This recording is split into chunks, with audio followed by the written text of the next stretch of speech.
Cerita dimulai ketika seorang pria lagi di ujung mautnya. Dia tuh ditusuk-tusuk sama cewek yang gak tahu siapa. Dan kayaknya tuh pria juga udah pasrah sama nasibnya. Terus tiba-tiba tuh pria kebangun. Dan ngeliat di depannya ada kakek-kakek yang wajahnya tuh aneh banget. Udah jelek, hijau lagi. Tuh pria juga bingung kok dia tuh masih hidup Si kakek tadi terus ngasih dia nama Gobro. Lah, nama apaan tuh? Aneh banget jir, pikirnya. Tiba-tiba dia ngantuk dan bobo lagi. Besoknya dia baru sadar kalau udah terlahir kembali jadi goblin. Saking keselnya gara-gara jadi makhluk lemah, si Goboro ini langsung nangis dong. Tapi ternyata goblin tuh makhluk yang cepat berkembang. Baru 3 hari dia udah makin gede dan bisa ngapa-ngapain. Si Goboro ini akhirnya pasrah dan terima kehidupan barunya sebagai goblin. Dia terus janji bakalan manfaatin hidup barunya ini dengan baik. Pas ngeliat keluar gua, Goboro sadar kalau dunianya yang sekarang tuh beda banget sama sebelumnya. Dia juga kenalan sama Gob Kici. Badan si Kici ini tuh paling gede di antara goblin-goblin yang baru lahir kemarin. Gara-gara kelihatan kuat, Goboro ngajakin Kici buat berburu makanan berdua. Mereka terus ketemu sama monster kelinci bertanduk. Mereka berdua berbagi tugas. Si Kici yang ngejar-ngejar kelincinya, sementara Goboro siap-siap buat nyergap. Strategi mereka berhasil dengan lancar. Malah si Kici tuh mau makan tuh kelinci sendirian dong. Ya langsung dihajar lah sama Goboro. Nah, pas Goboro ngambil tanduk kelinci tadi buat senjata, tiba-tiba ada notif kayak game gitu. Nah, pas selesai makan tuh monster, Goboro dapat kekuatan baru yaitu skill escape. Goboro terus sadar dong kalau kemampuannya di kehidupan yang lalu tuh masih ada. Yaitu kemampuan langka yang cuma dimiliki seorang esper. Jadi dia tuh punya kekuatan untuk memakan apapun. Bisa besi, emas, racun, atau monster sekalipun. Nah, dia tuh bakalan ngedapetin kemampuan dari apapun yang dia makan itu. Sayangnya, skill-skill yang udah dikumpulin di kehidupan yang lalu tuh hilang. Ya udahlah, Goboro pun mutusin buat ngumpulin ulang. Udah mayan lah ini. Soalnya kemampuan espernya tuh benar-benar berguna banget. Apalagi di dunia yang sekarang ini juga banyak monster-monster kuat dengan skill-skill yang hebat. Pas balik ke gua, ada goblin cewek yang kagum banget sama Goboro dan Kici. Namanya Gopmi. Si Mimi ini heran kok mereka tuh bisa ngalahin kelinci tanduk yang kuat banget. Bahkan banyak goblin yang mati gara-gara tuh kelinci. Si Mimi langsung kesim banget dong sama Goboro. Ya udahlah, Goboro terus ngajakin Mimi buat gabung ke partinya. Langsung seneng banget dong si Mimi. Tapi ternyata besoknya tuh hujan. Jadi Goboro gagal buat ngajakin Mimi ngehan bareng. Ya udahlah, Goboro pun mutusin untuk ke gudang harta buat nyari material. Rencananya dia tuh pengen crafting senjata aja hari ini. Tapi pas di ruangan harta, dia ngeliat ada beberapa cewek manusia di sana. Goboro nggak tahu apa tujuannya cewek-cewek itu disimpan di sana. Sambil nge-crafting senjata, Gobji si kakek yang ngasih nama Goboro kemarin ngomong kalau dengan aktivitas berburu Goboro itu dia bakalan cepet naik level. Bener banget dong. Pas dicek sama Goboro, ternyata levelnya tuh udah 86. Dan nanti pas dia level 100, Goboro bisa berevolusi jadi makhluk dengan tingkatan yang lebih tinggi. Tapi kata si kakek, goblin yang bisa berevolusi tuh langka banget. Besoknya party Goboro ngehan lagi. Kali ini mereka pakai formasi bertiga. Si Kici di depan, Goboro di tengah, dan Mimi di belakang. Pakai formasi baru itu, mereka berhasil ngedapetin hewan buruan yang banyak. Mimi senang banget lah, soalnya baru kali ini dia bisa makan daging. Nah, pas makan monster-monster baru itu, Goboro ngedapetin banyak skill-skill berguna. Terutama dari monster ular. Goboro baru sadar kalau monster ular tadi tuh levelnya jauh lebih tinggi dari dirinya. Akhirnya Goboro yakin walaupun di kehidupan kali ini fisiknya tuh jelek banget, tapi dengan kemampuannya ini dia tuh bakalan bisa bertahan hidup. Besok-besoknya mereka tetap berburu kayak biasanya. Berkat skill-skill baru Goboro, mereka bertiga bisa ngalahin monster-monster berbahaya. Nah, pas lagi makan, tiba-tiba goblin-goblin lain tuh pada ngeliatin mereka dengan wajah iri. Malamnya, tuh goblin-goblin yang pada iri tadi mau ngehajar Goboro yang lagi bobo. Untungnya dia punya skill search yang selalu aktif. Mereka pun gagal ngegebukin Goboro dan malah dihajar balik. Mimi yang baru bangun juga langsung kesal sama mereka dan ikutan ngehajar. Siangnya, mereka ngehan lagi. Kali ini musuhnya orc yang lumayan kuat. Sampai-sampai Kici tuh kewalahan pas jadi tanker. Tapi berkat kerjasama yang epic, mereka berhasil ngalahin orc tadi. Terus Goboro mikir, daripada dia dibenci sama goblin-goblin desa, ya udahlah, mereka ngebawa pulang sisa buruan buat dimakan bareng di gua. Goblin-goblin yang ada di gua seneng banget dong. Mereka pun langsung mukbang. Sambil ngeliat mereka makan, gue baru sadar kalau sifatnya sekarang tuh udah berubah. Soalnya di kehidupan yang lalu dia tuh gak peduli sama orang-orang lemah. Malamnya pas bobo, gue baru dapat notif kalau levelnya tuh udah mentok. Dan dia bisa berevolusi ke bentuk selanjutnya, yaitu Hobgoblin. Gue baru langsung milih opsi yes dong. Bener aja. Besok paginya pas bangun bobo, fisik gue baru udah berubah drastis. Rambutnya jadi emo gitu. Dan badannya jadi makin mirip manusia. Bahkan mirip sama wujud Goboru di kehidupan yang lalu. Tapi ternyata bukan cuma Goboru aja. Si Kici juga udah berevolusi dan jadi Hobgoblin. Si Mimi makin ngesim lah sama Goboru yang udah makin ganteng itu. Habis itu, si Kici ini penasaran sama kekuatan barunya. Dia terus ngajakin Goboru buat duel. Goboru langsung nerima ajakan si Kici itu. Tapi ternyata Goboru masih jauh lebih kuat daripada si Kici. Habis duel, mereka bertiga mutusin buat hunting lagi. Kali ini Goboru milih buat ngelawan kelompok serigala. Monster serigala ini sangat kuat dan mainnya tuh keroyokan. Goboru langsung nyuruh Mimi buat ngepanah dari belakang. Sedangkan Goboru dan Kici bakalan bertarung jarak dekat. Mimi berhasil ngebunuh ketuanya. Berkat itu formasi serigala pun jadi berantakan dan berhasil dikalahin sama mereka. Langsung deh, Goboru ngemakan ketuanya serigala tadi. Dan dia dapat skill order, gunanya untuk mengendalikan kelompok. Sesampainya di gua, goblin-goblin yang lain tuh mohon sama Goboru buat diajarin cara bertarung. Ya udahlah, Goboru pun setuju. Bahkan gak cuma bertarung aja, mereka juga bakalan diajarin cara ngebikin senjata. Ya dengar hal itu, goblin-goblin tadi langsung memuja-muja Goboru dong. Goboru mikir, apa ini efek dari skill order yang barusan didapat ya? Entahlah. Yang penting sekarang Goboru udah punya tujuan di dunia ini, yaitu menjadi lebih kuat dan jadi pemimpin bagi teman-temannya. Terus besoknya, tiba-tiba si Goboru ngedapetin kalau cewek-cewek manusia yang dikurung tuh pada meninggoy gara-gara minum racun. Kayaknya mereka tuh udah ngerasa gak punya harapan lagi dan milih buat bundir aja. Akhirnya Goboru sama si kakek pun langsung ngebakar mayat-mayat itu. Nah, singkat cerita, Goboru sama Kici tuh mulai ngajarin dan ngelatih para goblin-goblin yang ada. Mereka semua diajak latihan fisik sampai pada ngos-ngosan. Sambil ngawasin latihan, si Goboru juga nyempetin berburu dan memakan monster-monster yang punya skill spesial. Gara-gara itu, dia tuh jadi punya banyak skill yang berguna banget buat gelut. Tapi tiba-tiba aja, dari kejauhan mereka ngeliat ada rombongan yang datang mendekat. Goboru dan Kici langsung waspada dong. Mereka siap-siap buat nyerang rombongan itu. Tapi si kakek ngehalangin Goboru dan ngomong kalau itu adalah rombongan tim penyerang. Mereka adalah para ayah dari generasinya Goboru. Waduh, Goboru langsung kaget lah. Ternyata para pasukan penyerang tuh berisi goblin-goblin dewasa yang kayaknya udah pada berpengalaman. Dan mereka ini tuh baru pulang dari perburuan panjang. Mereka ngebawa banyak stok makanan, peralatan, dan juga beberapa cewek-cewek manusia.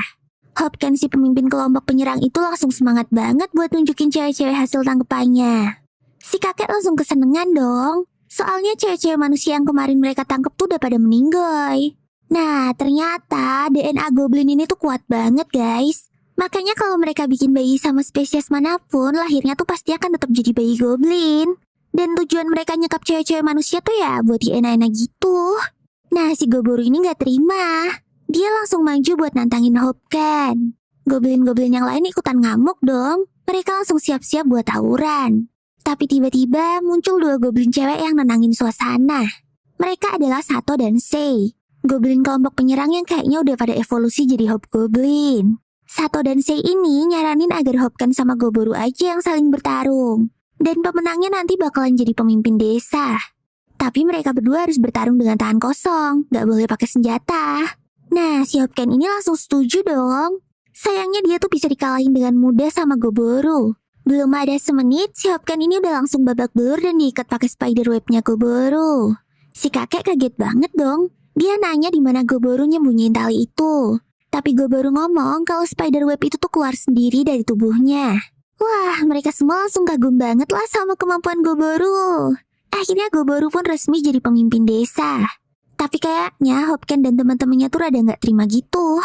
Mereka kelihatan kesel banget sama si Goboru. Terus setelah itu, Goboru ngomong ke para cewek-cewek ini kalau dia tuh udah memperingatkan yang lainnya buat gak menyentuh mereka. Jadi ya, cewek-cewek itu udah gak perlu takut lagi. Goboru juga ngomong kalau dia tuh bakalan ngembaliin mereka ke desa manusia secepat mungkin. Dan sebagai gantinya, Goboru pengen pengetahuan dari cewek-cewek manusia ini. Mereka pun setuju dan mulai cerita. Ternyata mereka ini tuh sebenarnya lagi dalam perjalanan bisnis. Tapi tiba-tiba mereka disergap sama sekelompok goblin dan semua pria yang ada di rombongan mereka tuh dibunuh. Akhirnya cewek-cewek ini pun nangis lagi setelah ingat sama kejadian itu. Terus besoknya, si cewek rambut merah mulai berani buat nyapa Goboru. Mereka kelihatannya udah mulai bisa nerima keadaan dan gak takut lagi. Nah, sambil bagi-bagi info dan pengetahuan, si Goboru tahu kalau ternyata si cewek rambut coklat itu adalah pandai besi. Sedangkan si kembar rambut blonde adalah koki dan penjahit. Terus si kacamata ini adalah ahli kimia. Dan si rambut merah yang paling berani adalah prajurit pemula. Goboru juga makin ketat buat ngelatih para goblin itu. Bahkan dalam beberapa hari ini, dia ngefokusin buat memaksimalkan latihan kelompok. Keesokan harinya, hujan deras banget. Akhirnya Goboru sama Kichi mutusin buat latih tanding aja. Para goblin yang lain pun kelihatan kagum banget sama kekuatan mereka berdua. Tapi si Hopken kayaknya masih dendam nih. Dia kelihatan kesel dan gak suka banget sama Goboru. Terus malamnya waktu semua udah pada tidur, Hopken sama teman-temannya tuh berencana buat enak-enak sama cewek-cewek manusia yang udah mereka tangkap. Nah, cewek-cewek yang udah pada tidur pulas ini gak sadar sama kedatangannya Hopken. Untungnya Goboru tahu dan berhasil ngegap mereka. Langsung deh, tanpa babi bu Goboru langsung ngehajar Hopken dan teman-temannya. Cewek-cewek yang pada dengar keributan ini langsung kebangun dong. Goboru pun minta maaf karena udah ngebikin mereka takut. Terus pada saat yang sama, Kichi dan yang lainnya ikutan datang. Si Goboru langsung nyuruh Kichi buat ngebawa Hopken dan yang lainnya keluar. Goboru juga minta Mimi buat ngebangunin yang lainnya dan ngumpulin mereka di luar. Kayaknya dia tuh mau ngasih hukuman di depan semuanya biar mereka tuh gak ngulangin hal yang sama. Bener aja, Goboru ngehajar teman-teman Hopken sampai mereka tuh udah gak sadar lagi. Sedangkan Hopken sendiri dapat hukuman yang paling berat. Dia digantung di pohon sambil digebukin habis-habisan. Pokoknya si Goboru ini tuh ngeri banget lah. Mana dia ngegebuknya sambil senyum-senyum lagi. Terus besoknya, Hopken yang dapat hukuman paling berat itu akhirnya meninggoy.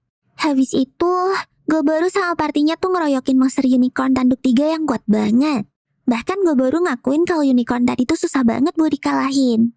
Tapi kalau gitu, artinya skill yang bakalan dia dapetin tuh juga oke banget. Dan bener aja, habis makan tuh unicorn, Goboru jadi punya skill triple attack. Jadi dengan satu kali serang, Goboru tuh bisa ngehasilin 3 tusukan sekaligus. Malamnya pas Goboru bobo, tiba-tiba cewek rambut merah tuh nyusulin dan bobo di samping Goboru. Goboru sadar kalau cewek ini tuh kayaknya masih trauma gara-gara kejadian kemarin. Ya udahlah, sama Goboru cewek tadi pun langsung ditemenin bobo. Paginya ternyata si Mimi juga ikutan nyusul bejir. Cie, Goboru mulai jadi rebutan nih.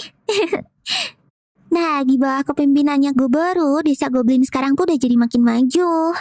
Kichi dan Mimi juga udah bisa ngebantu Goboru buat ngelatih goblin-goblin yang lain. Karena udah makin gabut, Goboru akhirnya mutusin untuk masuk ke hutan lebih dalam lagi. Rencananya tuh buat nyari monster yang lebih kuat.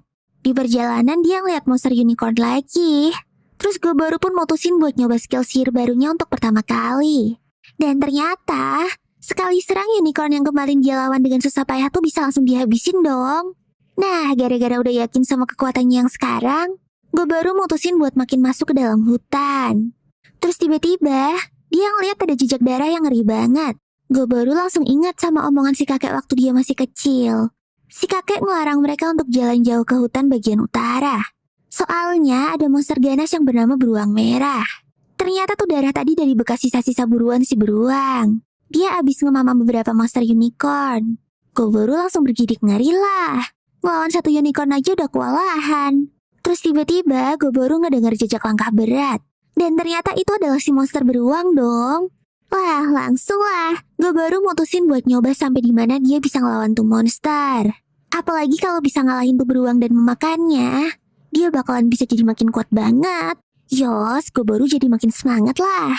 Goboru langsung nyiapin semua alat tempur dan sihirnya. Di gua Goblin, Mimi khawatir banget soalnya Goboru tuh belum balik-balik dari tadi. Tapi Mimi ditenangin sama yang lainnya. Mereka percaya kalau Goboru tuh gak bakalan kenapa-kenapa. Kan dia kuat banget. Nah, si Goboru sendiri akhirnya memulai pertarungannya ngelawan tuh beruang. Dia langsung nyerang pakai sihirnya. Tapi sama beruangnya ditangkis pakai tangan dong. Tangan beruang tadi langsung putus. Tapi walaupun gitu, si beruang kayak gak ngerasa apa-apa. Dan tetap nyerang Goboru dengan ganas. Goboru ngerasa kalau sampai dia kena serangan tuh beruang sekali aja, maka bisa fatal banget akibatnya. Terus Goboru pun kembali nyoba buat nyerang tuh monster.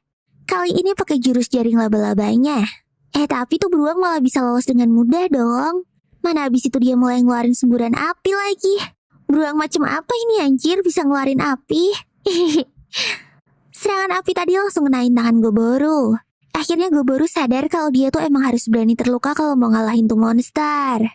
Ya udahlah, Goboru pun langsung ngadepin serangan si beruang secara langsung. Dan akhirnya dia tuh berhasil lancepin pedang ke mulutnya tuh monster. Goboru tuh yakin kalau serangannya tuh udah ngebunuh si beruang. Tapi enggak dong. Gara-gara lengah, Goboru tuh jadi kena gebukan beruang. Goboru pun langsung terluka parah. Tapi karena mulut beruang tuh udah ketancap pedang, jadinya dia tuh udah gak bisa ngeluarin jurus api lagi. Tapi ya gitu, beruang tadi masih belum ada tanda-tanda bakalan tumbang. Masih strong banget, bejir. Sedangkan Goboru, kalau kena satu kali serangan lagi nyawanya udah pasti melayang. Akhirnya Goboru pun mati-matian buat ngelawan tuh beruang. Dan pas mereka beradu serangan terakhir, tangan Goboru tuh kepotong. Singkat cerita pertarungan pun udah berakhir. Goboru berhasil ngalahin tuh monster beruang. Tapi dia juga terluka parah.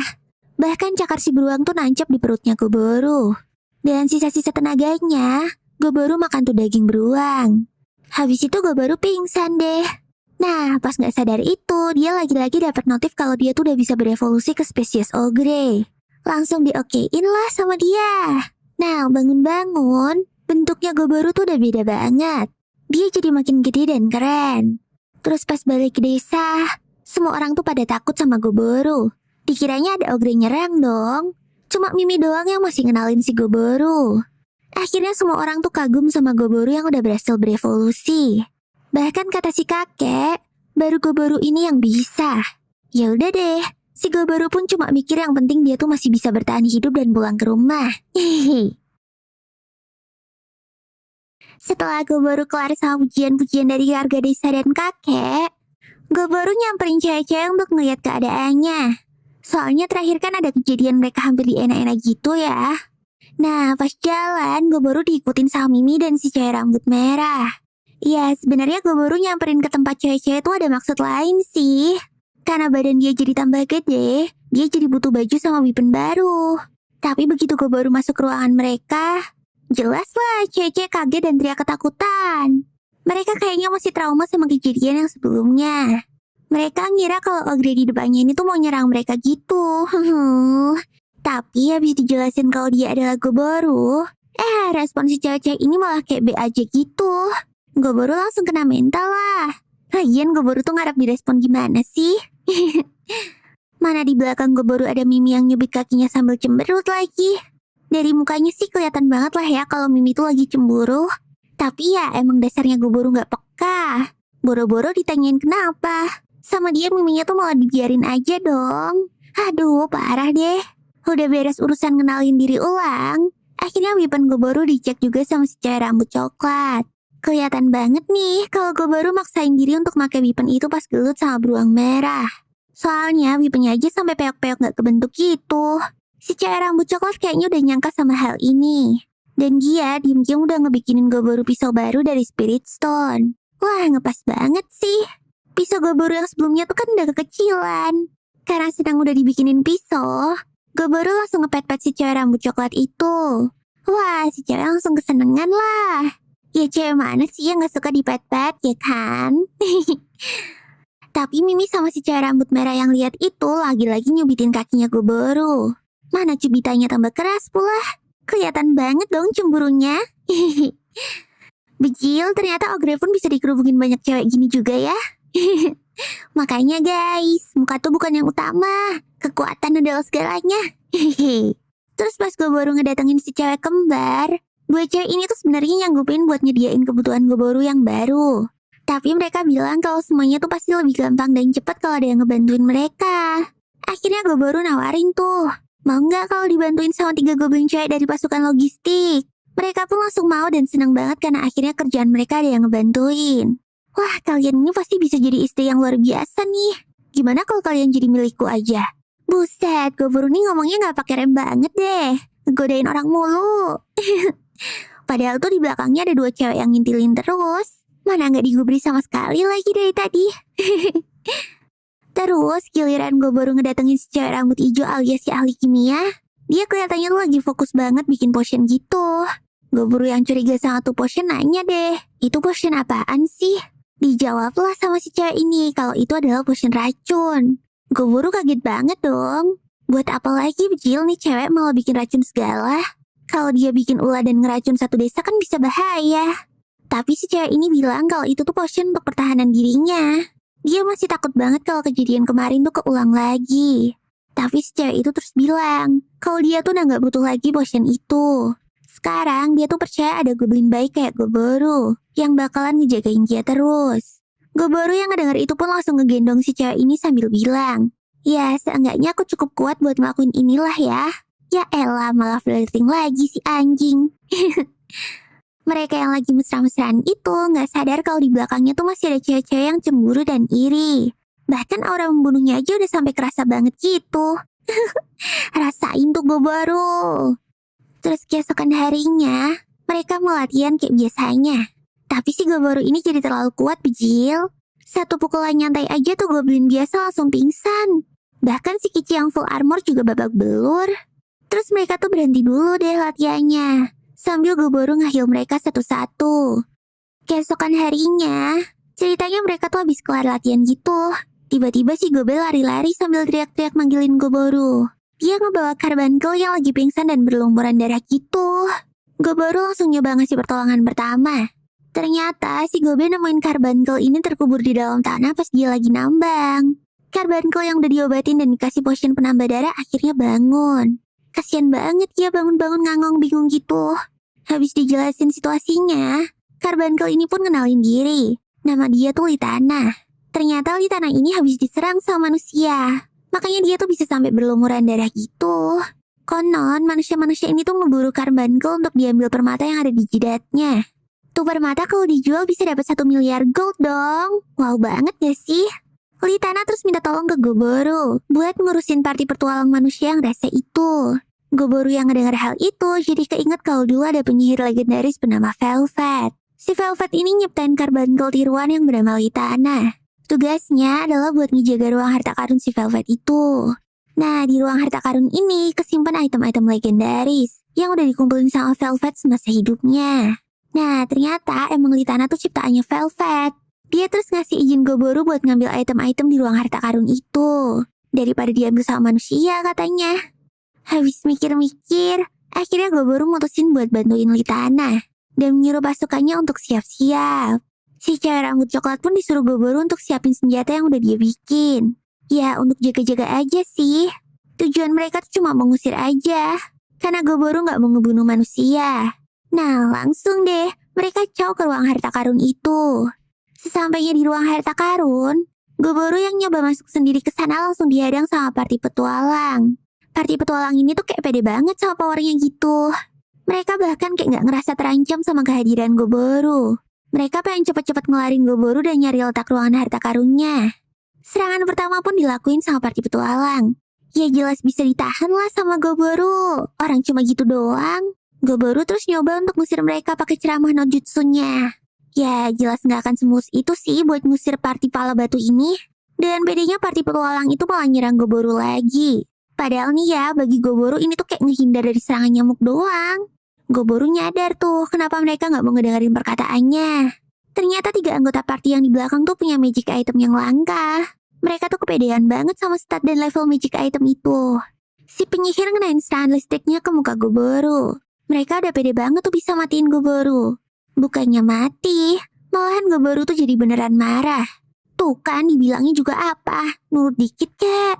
Goboro yang udah gak tahan akhirnya ngelepasin serangan pertamanya.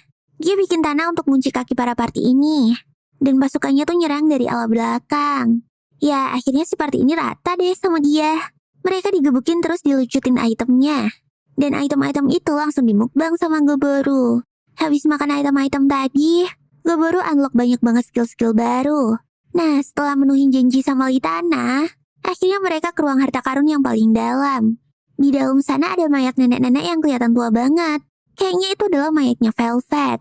Litana terus ngucapin makasih ke para goblin. Habis itu Litana ngilang gitu aja dan ninggalin batu permatanya di tangan Goboro. Ternyata Litana tuh udah mati karena umurnya emang pendek banget. Terus di belakang sana, ada Kici yang nyamperin Gobe dan nanyain keadaannya. Hihi, aku gak apa-apa kok, makasih ya Kici. Jawab Gobe sambil senyum manis. Si Kici langsung salting dong disenyumin cewek idamannya. Gara-gara si Kici salting, si Gobe jadi ikutan salting dong. Kiu kiu, cekurku. Hihi. Mereka terus ngambil semua harta karun di sana. Rencananya tuh harta bakalan dibagi-bagiin buat pasukan. Habis itu Goboro mutusin untuk membakar mayatnya Velvet buat penghormatan terakhir. Nah, kelar ngebakar, tiba-tiba muncul armor tangan gitu. Pas dipakai sama Goboro, dia langsung ngedapetin stat baru. Ternyata itu adalah item legendaris, cuy. Gila, hoki bener nih Goboro. Lebih kerennya lagi, akhirnya Goboro tuh jadi punya tangan lagi dong. Habis pulang, dia langsung ngasih reward buat goblin-goblin yang ngebantuin permintaan Litana. Dan langsung party-party. Terus keesokan harinya, agenda Goboro seharian ini tuh full menilai senjata-senjata hasil looting kemarin. Terus dia bagiin 10 senjata ke Hobgoblin. Nah, sedangkan dia sendiri milih spear yang paling keren dan legendaris. Kalau di dunia ini, legendari tuh kelas nomor 2 dari yang paling bagus. Emang sih hokinya gak main-main nih Ogre. Nah, habis bagi-bagiin senjata, mereka langsung berburu bareng. Besoknya Goboro tiba-tiba pengen lihat monster yang belum pernah dia lihat sebelumnya. Dan tahu-tahu dia udah di tengah hutan yang dalam. Di sana ada pohon ungu yang pas banget kena matahari. Dari situ dia paham kalau pohon ini pasti ada penunggunya. Dan itu adalah Dryad. Nah, Dryad ini adalah monster berbentuk cewek cantik yang sering banget buat ngegodain laki-laki spesies lain buat disedot nutrisinya. Dia jadi keinget kalau si kakek tuh pengen banget disedot sama si para Dryad itu. Alah, dasar kakek mesum. Goboro terus ngeliat ada Dryad cantik banget yang ngegodain dia. Ya, siapa sih yang gak keras kalau diginiin? Tapi ya, sebenarnya Goboro mah mau-mau aja sih. Tapi dia malu. Soalnya dia tuh belum ada pengalaman sama sekali. Ya elah, gede doang tapi noob. Skip lah. Goboro yang try hard banget buat tahan dari godaan Dryad, akhirnya nyobain pakai skill yang dia belum pernah pakai. Skill libido. Buset, mereka terus nananinu selama 5 jam dong. Setelah pertempuran yang dahsyat namun memuaskan itu, skill Goboro nambah lagi. Goboro juga diminta sama Dryad untuk sering-sering datang. Kayaknya dia juga ketagihan terongnya Goboro deh. Habis itu Goboro pun mutusin buat pulang. Keesokan harinya, kelihatannya Mimi tuh lagi marah banget sama Goboro. Goboro bingung banget dong. Nih anak marah kenapa? Jadi dia nanya ke yang lain. Tapi semua yang ditanyain tuh jawabannya pada nggak tahu. Malah kata cewek-cewek, Goboro tuh disuruh mikir sendiri. Bahkan si rambut merah juga. Belum ditanya apa-apa dia udah kabur ngamek duluan. Sampai akhirnya dia ke tempatnya si alkemis. Ya, si alkemis ini udah nyangka sih Goboro bakalan datang ke dia. Singkatnya dia tuh kasih tahu kalau cewek-cewek tadi tuh lagi pada cemburu. Gara-garanya mereka ngelihat ada cupang di lehernya Goboro. Wah, ini pasti lah Dryad kemarin nih, pikir Goboro. Aku harus gimana dong? Tanya Goboro panik. Si cewek alkemis ini gak mau buang-buang kesempatan. Dan tiba-tiba nih cewek main nyosor Goboro aja. Goboro gak pernah nyangka lah kalau dia bakalan langsung disosor sama si cewek alkemis. Ya sebagai laki-laki dia sih seneng-seneng aja diginiin. Tanpa dia tahu di sebelahnya tuh udah ada Mimi yang ngeluarin aura membunuh. Aduh, makanya kalau mau mesra-mesraan tuh lihat tempat dulu dong. Kirain Goboro Miminya bakalan marah besar. Tapi ternyata dia tuh juga minta hal yang sama dong. Halah, si cewek-cewek manusia yang lain pun juga pada iri. Mereka juga langsung minta ke Goboro untuk ngelakuin hal yang sama ke mereka satu-satu. Wah, kayaknya mereka udah mupeng banget nih sama Goboro, bjir. Goboro udah gak bisa berkata apa-apa lagi deh. Jadilah mereka langsung nananinu semua barengan. Waduh, gila sih ini hokinya Goboro. Terus di luar kamar, Kici kelihatan bingung mereka tuh lagi ngapain. Ya, dia langsung dibilangin lah sama si Sei. Dah, gak usah kepo, mereka tuh lagi pada kerja, jangan diganggu. Kalau kerjanya kayak gini sih, aku juga mau. Setelah time skip sebulanan, Goboro akhirnya punya kesempatan buat berburu bareng Kici lagi. Si Kici juga udah berevolusi jadi ogre nih. Badannya jadi lebih gede dari Goboro. Habis itu, tiba-tiba mereka ngeliat ada pasukan manusia bersenjata yang lewat. Si Goboro ngide untuk nguping obrolannya mereka. Ternyata pasukan manusia ini tuh berencana untuk nyulik putri dari kepala suku elf malam ini. Nah, pas malam tiba, terlihat ada kereta yang membawa putri elf. Dan ternyata rombongan itu yang mereka tungguin dari tadi. Nggak pakai lama, prajurit-prajurit elf yang ngejagain tuh kereta langsung rata semua dong. Dan si putri elfnya pun dibekap sampai pingsan. Goboro yang aslinya cuma kepo dan nggak mau ikutan langsung nggak tega dong. Jadi deh, dia muncul buat nolongin si putri. Para penculik tadi tuh langsung diringkus sama Goboro dan Kici. Aduh, kenapa nggak dari tadi sih? Jadi banyak elf yang meninggoy kan? Terus keesokan harinya, Goboro ngambil semua informasi dari 12 orang tawanan manusia penculik kemarin. Ternyata dalam 20 hari ke depan, pasukan manusia tuh bakalan gerak lagi buat nyerang desa elf. Setelah ngedapetin info itu, para pasukan manusia pun langsung dihabisin dan dimakan sama Goboro. Dia pun langsung dapat banyak skill-skill baru. Beberapa saat kemudian, si putri elf pun akhirnya siuman. Ya, namanya orang pingsan dan abis diculik, pasti udah mikir aneh-aneh lah. Sampai-sampai dia tuh ngefitnah Goboro yang enggak-enggak. Dikiranya si Goboro yang nyulik dia. Akhirnya setelah Goboro ngejelasin, si putri ini tuh malah marah-marah sambil gebuk-gebuk manja. Kenapa pasukanku nggak ditolongin dari awal sih? Katanya. Goboro ngejelasin kalau mereka ini tuh nggak ada hubungan sama masalah antara elf dan manusia. Si putri elf yang masih shock itu jadi cuma bisa nangis doang. Goboro akhirnya nyuruh dia untuk istirahat dulu. Dan dia bakalan dianterin pulang besok.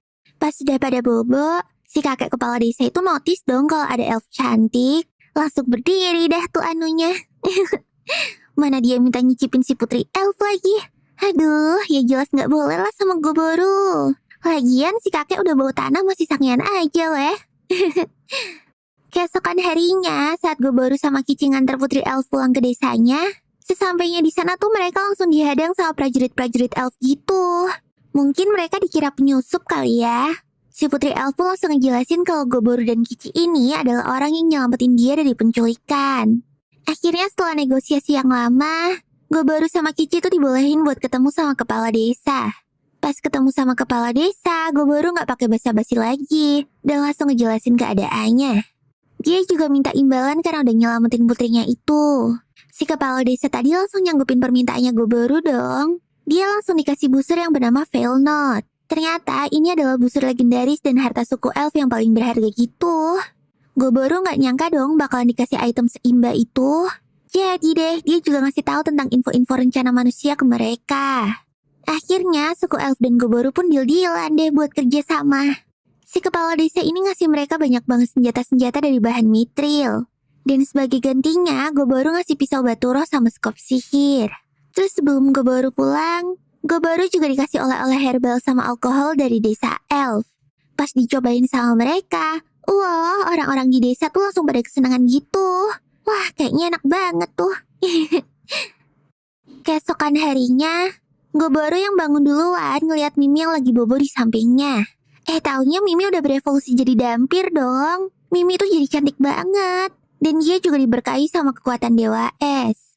Sekarang dia tuh bisa bikin es dan manipulasi elemen dalam skala besar gitu. Wah, pokoknya makin imba deh. Tapi kekurangannya dia tuh sekarang jadi lemah banget kalau kena sinar matahari. Ya seimbang lah ya sama berkah yang dia dapat. Dan ternyata nggak cuma Mimi aja yang berevolusi. Gobe juga berevolusi jadi half Earth Lord. Dia sekarang jadi makin kuat dan berotot gitu. Terus si Hopsato juga berevolusi jadi half Bloody Lord. Dia bisa memanipulasi darah dan merubahnya jadi senjata mematikan. Wah, yang ini sih keren parah. Habis itu Gobro pun nyadar satu hal. Walaupun bentuk dan letaknya tuh beda-beda, tapi mereka tuh punya tato yang serupa gitu. Terus kakek yang baru notice kalau udah banyak goblin-goblin yang berevolusi langsung ngasih nama-nama baru buat mereka. Ih, sebenarnya namanya sama aja sih, cuma depannya doang yang diganti gitu.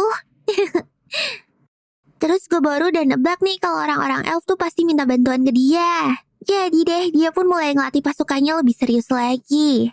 Nah, karena itu dia pun ngasih anting untuk alat komunikasi ke semuanya. Awalnya elf-elf cewek yang mau dikasih anting ini tuh pada nolak. Dengan alasan kuping elf tuh nggak boleh dikasih aksesoris dan nggak boleh rusak. Tapi setelah dia enak-enak sama Goboro, akhirnya tuh cewek-cewek elf langsung pada nurut deh. Aduh, OP banget gak sih terongnya si Goboro ini? Goboro pun memulai pelatihannya. Selain elf, sekarang pasukan mereka udah ketambahan ras kobold juga loh. Terus mereka pun mulai latihan bertarung. Goboro kesamaan monster skeleton buat jadi bahan latih tanding mereka. Terus, Goboro juga ngelatih mereka buat berburu secara berkelompok. Ternyata hasilnya tuh di luar dugaan. Mereka bisa langsung nangkep 20 Black Wolf sekaligus.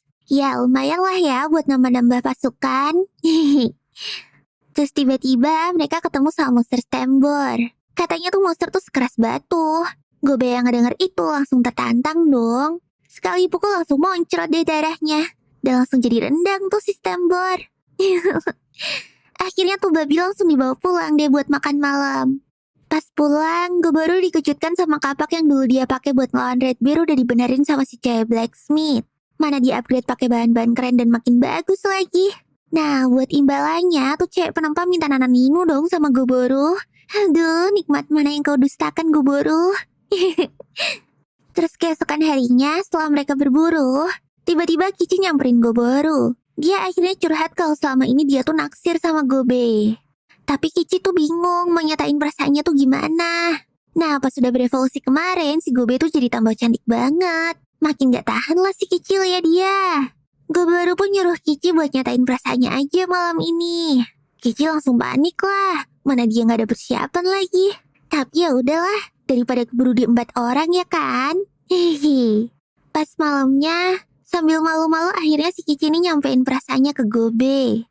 Dan ternyata Gobe juga ngerasain hal yang sama dong. Langsung deh mereka tuh Nananinu sampai si Kici ini ngecerot-ngecerot. Mereka pun ngelewatin malam yang membahagiakan bersama. Hihihi. Paginya Kici tuh langsung ngajak Goboro buat sparingan. Gara-gara udah ngecas bareng Gobe semalam, si Kici tuh jadi semangat banget. Sampai-sampai Goboro jadi kewalahan gitu dong. Gara-gara itu, Goboro jadi tahu kalau si Kici tuh udah jadian sama Gobe. Goboro terus khawatir lah. Jangan-jangan si Gobe tepar nih gara-gara semalam dilembur sama Kici. Ternyata enggak dong. Si Gobe juga sama semangatnya kayak Kici. Setelah latihan, mereka pun lanjut berburu. Mereka ketemu banyak monster-monster baru yang belum pernah mereka lihat. Habis makan tuh monster-monster, Goboro langsung dapat banyak skill baru lagi. Bahkan sekarang dia bisa munculin armor baja. Dan armor ini tuh kuat banget, Bejil. Mana punya kekuatan regenerasi lagi. Tapi si Goboro tuh gak suka sama modelnya. Katanya sih terlalu mencolok gitu. Ya udahlah, gak jadi dipakai deh sama dia. Terus tiba-tiba muncul tulisan di kepalanya Goboro. Jadi Goboro tuh bisa masukin kemampuan yang dia mau gitu. Nah, dia pun mutusin untuk bisa glow di udara sama di laut. Terus dia pun munculin sayap dari skill monster yang barusan dibunuhnya tadi. Tapi pas nyobain terbang, ternyata susah juga anjir. Terus besoknya pas mau latihan terbang lagi, malah hujan dong. Dan tiba-tiba si cewek rambut merah tuh ngajakin Goboro buat sparingan. Menurut Goboro nih cewek udah improve banget dibanding bos pertama kali dia datang. Ya setidaknya sekarang dia udah gak kayak anak anjing lagi. Dan udah upgrade jadi Doberman gitu lah ya. Hehehe. Habis kelar sparring, dia tuh nyamperin yang lain. Goboro ngeliat kalau si kembar elf yang namanya Kirue sama Arue tuh banyak ngebantu di pembuatan senjata mereka. Si manusia kembar juga sekarang udah jadi kepala chef di sini. Goboro iseng lah minta mereka buat bikinin makanan dari kehidupan dia sebelumnya. Ya walaupun cuma potato chips sih, tapi lumayan lah ya buat ngilangin rasa kangen. Hehehe. Terus Goboro lanjut buat nyamperin alkemis. Dia juga udah improve banget dan sekarang udah bisa bikin magic item. Contohnya tulang black skeleton yang lagi dia pegang itu. Katanya sih cara kerjanya kayak paku. Dan yang kena tuh paku bakalan langsung beku. Si cewek alkemis pun ngasih tuh item sebagai hadiah buat Goboro. Dan sebagai gantinya tuh cewek minta digarap sama Goboro. Ya Goboronya jelas mau lah. Tapi pas baru mau mulai, ketahuan lagi dong sama yang lain. Ya udah, jadi deh mainnya ramean lagi. Keesokan harinya, tiba-tiba datang pasukan elf yang minta ketemu sama Goboro. Pasukan elf ini ngomong ke Goboro kalau pasukan manusia tuh udah mulai masuk ke hutan kudel. Jadi, dia tuh butuh bantuan pasukan Goboro untuk mengusir mereka. Dan elf-elf tadi tuh udah nyiapin imbalan buat si Goboro. Jadi ya udahlah, Goboro pun langsung deal. Dan dia pun nitip ngasih alat komunikasi untuk kepala desa elf. Setelah pasukan elf itu pulang, dia pun ngumpulin semua pasukan-pasukannya. Dia ngumumin kalau mulai sekarang mereka bakalan jadi tentara bayaran. Dan debut pertamanya adalah perang lawan manusia yang mau nyerang desa elf tadi. Goboro pun ngasih nama pasukan bayarannya itu Parabellum. Oke Parabellum, Junbi Waika, teriak Goboro. Os! Besoknya terlihat pasukan Goboro yang lagi OTW ke medan perang. Karena pasukan manusia tuh udah mulai gerak ke hutan Kudel, bangsa elf langsung minta bantuan Goboro untuk melawan mereka. Si Goboro setuju, tapi syaratnya dia tuh bakalan ngelakuin sesuai rencananya sendiri. Dan inilah misi pertamanya Parabellum. Parabellum langsung bergerak ngikutin arahan pengintai yang dikirim sama Goboro. Sesampainya di sana, ternyata pasukan manusia tuh udah bikin kekai buat ngehalangin monster untuk masuk. Tapi dengan santai Goboro tuh langsung merintahin mereka semua buat mencar. Sedangkan Goboro dan senjata tangan besinya nyerang tuh kekai. Habis kekainya hancur, Gobe yang namanya sekarang jadi RT bikin tembok batu biar para manusia itu jadi nggak bisa kabur. Terus si Mimi sama saya juga nyerang mereka terus-terusan pakai sihirnya.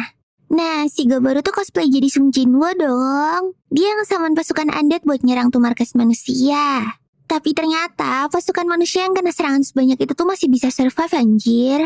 Dan dari pasukan manusia itu muncullah cewek pirang yang kelihatan kuat. Kayaknya sih itu komandannya deh. Ngeliat itu Goboro langsung ngesaman undead yang lebih banyak lagi. Goboro juga teriak kenceng banget untuk nakut-nakutin mereka. Gara-gara teriakan Goboro itu, si komandan jadi notice ke dia lah. Si komandan pun langsung ngarahin semua pasukan elitnya buat nyerang Goboro. Tim si komandan pun mulai bergerak. Gerakan si komandan tuh jadi cepet banget gara-gara dikasih buff sama penyihir mereka. Dan dia berniat untuk nusuk jantungnya Goboro. Tapi malah dia sendiri yang kepental dong. Tapi si komandannya tuh bukannya takut. Dia malah nantangin Goboro dan ngomong kalau Goboro tuh boleh ngapa-ngapain dia sesukanya kalau berhasil ngalahin dia. Weleh, ditantang gitu Goboronya ya makin semangat lah ya. Goboro langsung merintahin anak-anaknya buat nangkep hidup-hidup semua pasukan elitnya si komandan. Sedangkan sisanya terserah mereka aja deh. Mau dimakan juga boleh. Si komandan pun langsung ancang-ancang buat nyerang Goboro lagi. Tapi beberapa menit kemudian, keadaan pasukan manusia tuh ngenes banget. Kici berhasil ngobrak-abrik pasukan manusia pakai pedang besarnya. Terus si Mimi juga. Dia nyobain skill Evil Eye-nya yang bisa ngendaliin manusia. Wih, si Mimi malah jadi ngeri sendiri dong lihat skillnya itu. Secara musuhnya tuh malah jadi saling bunuh sendiri gitu demi Mimi. Nah, si Sato juga gak mau kalah dong.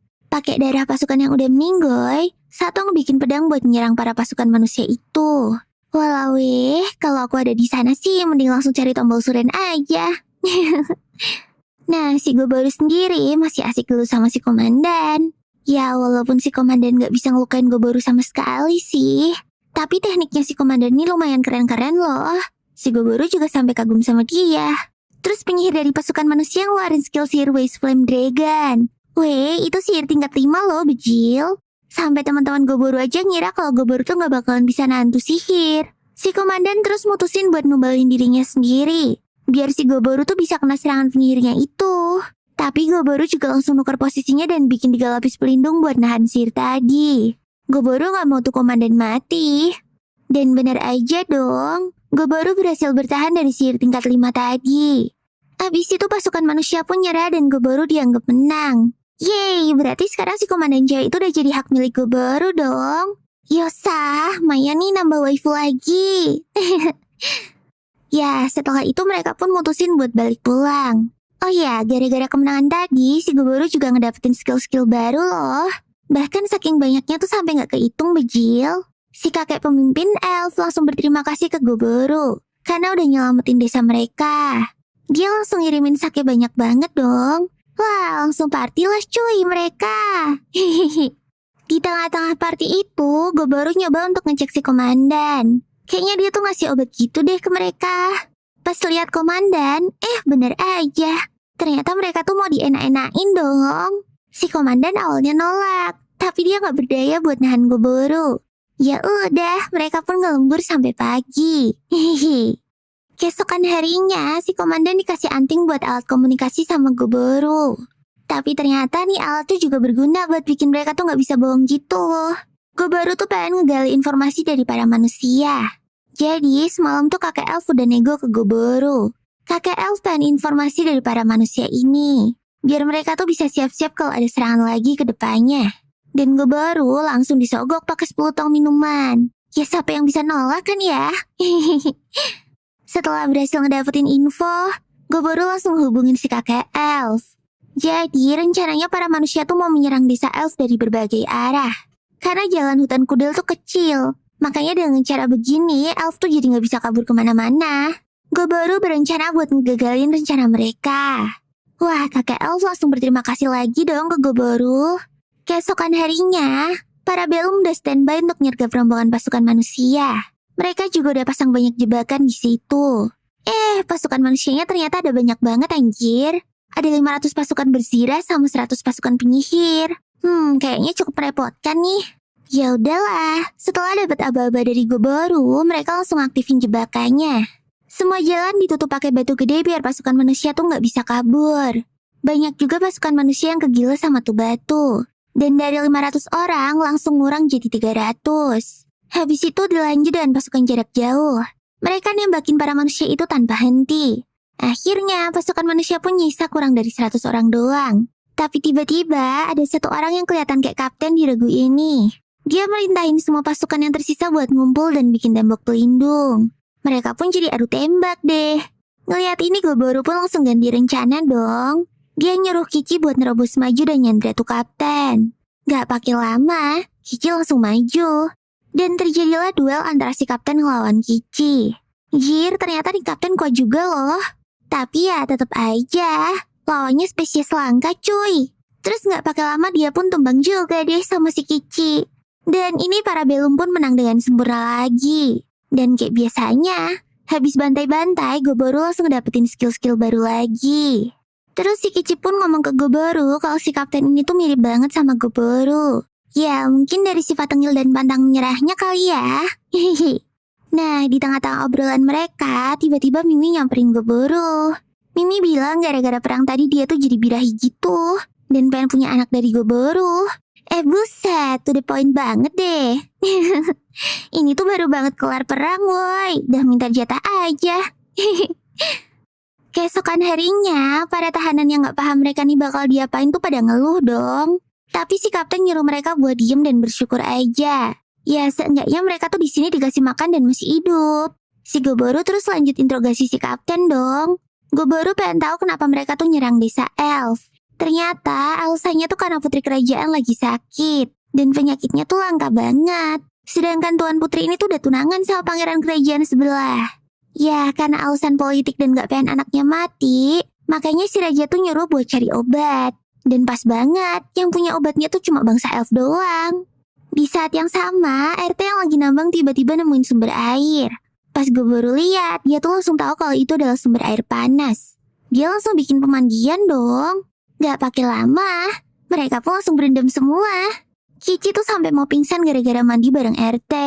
Ciri-ciri Goboro juga saling gosok-gosokan punggung. Wah, indahnya lihat para waifu-waifunya Goboro akur. Hehehe.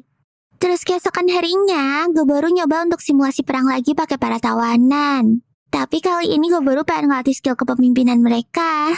Mimi sama Sesi aman lah ya. Mereka berhasil menang dengan mudah. Tapi enggak dan satu sama Kici. Kalau urusan mikir-mikir gini mah, mereka skip banget lah. Ya di sini jadi kelihatan deh ya. Mana yang pakai otak, mana yang pakai otot. Terus si kapten yang ikutan latihan protes dong ke Goboro. Dia bosan main perang-perangan gini doang. Jadi dia nantangin Goboro buat duel. Anjay, berani bener bang. Ya udahlah, daripada gabut Goboro pun langsung iyain tantangan si kapten.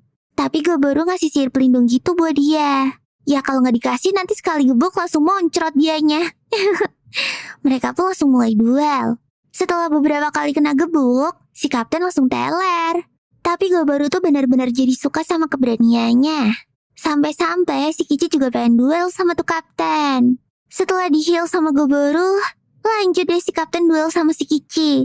Mereka kelihatan semangat banget dong. Terus pas makan, si kapten tuh cerita kalau dia tuh udah biasa tinggal di lingkungan demi-human kayak Goboro ini. Makanya si kapten tuh malah lebih senang buat komunikasi sama Goboro daripada sama manusia-manusia lainnya. Si kapten juga muji Goboro yang bisa nyiptain tempat kayak gini. di mana berbagai ras tuh pada nyampur semua jadi satu dan semuanya tuh bisa akur. Nah, karena itulah dia tuh tertarik buat gabung jadi bawahannya Goboro. Goboro yang dengar tuh jelas senang banget dong. Dia pun langsung lepas kalung tahanannya. Jadi deh, si kapten sekarang udah gabung ke Parabellum. Keesokan harinya, Goboro nganter beberapa tawanan ke desa elf. Tawanan yang dibawa ini tuh yang paling gak guna gitu deh. Jadi dia tuh mutusin untuk dikasihin ke elf aja. Terserah deh sono mau diapain. Terus Goboro juga nanyain tentang obat yang dicari sama para manusia ini. Ternyata obatnya tuh udah pernah dikasihin ke Goboro kemarin. Jadi elf tuh punya aturan untuk gak boleh ngasih apa-apa ke manusia. Ditambah obat ini tuh bisa nyembuhin segala penyakit gitu. Ya, sekalinya dipegang manusia pasti bahaya banget kan ya. Sifat tamaknya manusia itu loh yang para elf gak suka. Goboro pun langsung nyobain buat minum tuh obat. Dan dia tuh langsung dapet skill baru, yaitu skill penyembuh. Goboro langsung nyobain lah buat ngasih setetes darahnya ke salah satu tawanan. Dan si manusia itu langsung sembuh semua anjir lukanya. Bahkan dia juga bilang kalau sakit pinggangnya yang udah bertahun-tahun itu juga ikutan sembuh dong. Wah, aku juga mau Goboro. Aku sering encok nih. Goboro malah jadi ngeri sendiri lah. Dia gak nyangka kalau obat elf itu sekuat ini. Mana gara-gara tuh obat sekarang darahnya jadi bisa nyembuhin segala penyakit lagi. Anjir, apa sekarang aku udah terlalu OP ya? Batin Goboro seram. Beberapa hari setelah pertarungan kedua kemarin, mereka lanjut lagi malam ini. Terlihat ada pemimpin pasukan manusia yang lagi ngeteh di luar tenda. Gara-gara terlalu nyantai, langsung jadi donda deh tuh diserang sama Goboro. Goboro nyiptain tombak yang bisa keluar dari tanah. Dan jumlahnya tuh gak terbatas. Gara-gara jurus Goboro itu pertarungan antara Parabellum sama manusia tuh cuma makan waktu 20 menit doang. Mayat-mayat pasukan manusia pun langsung disedot sama Goboro. Keesokan harinya, Goboro mau laporan ke desa elf. Tapi kali ini dia ngebawa 2 manusia bareng dia. Tentunya sama rakyat elfnya tuh disinisin dong. Ngapain woy bawa-bawa manusia ke sini? Tapi sama kakek elfnya mah malah diajak makan bareng. Kakek elf itu terus ngomong kalau dia tuh punya satu permintaan lagi. Dia pengen masalah ini tuh buat selesai aja. Daripada perang mulu tapi gak ada yang mau ngalah. Jadi kakek elf pun mau mengerahkan semua pasukannya yang ada dan join sama Parabellum. Di perjalanan pulang, si mantan komandan yang udah sumpah setia sama Goboro ngomong kalau dia tuh pengen nyelesain tugasnya sebagai kesatria kerajaan. Jadi dia tuh minta Goboro untuk ngasih obat elf yang dicari-cari sama manusia. Goboro tuh aslinya mau ngasih. Tapi pas dipikir-pikir ulang, dia tuh jadi ragu.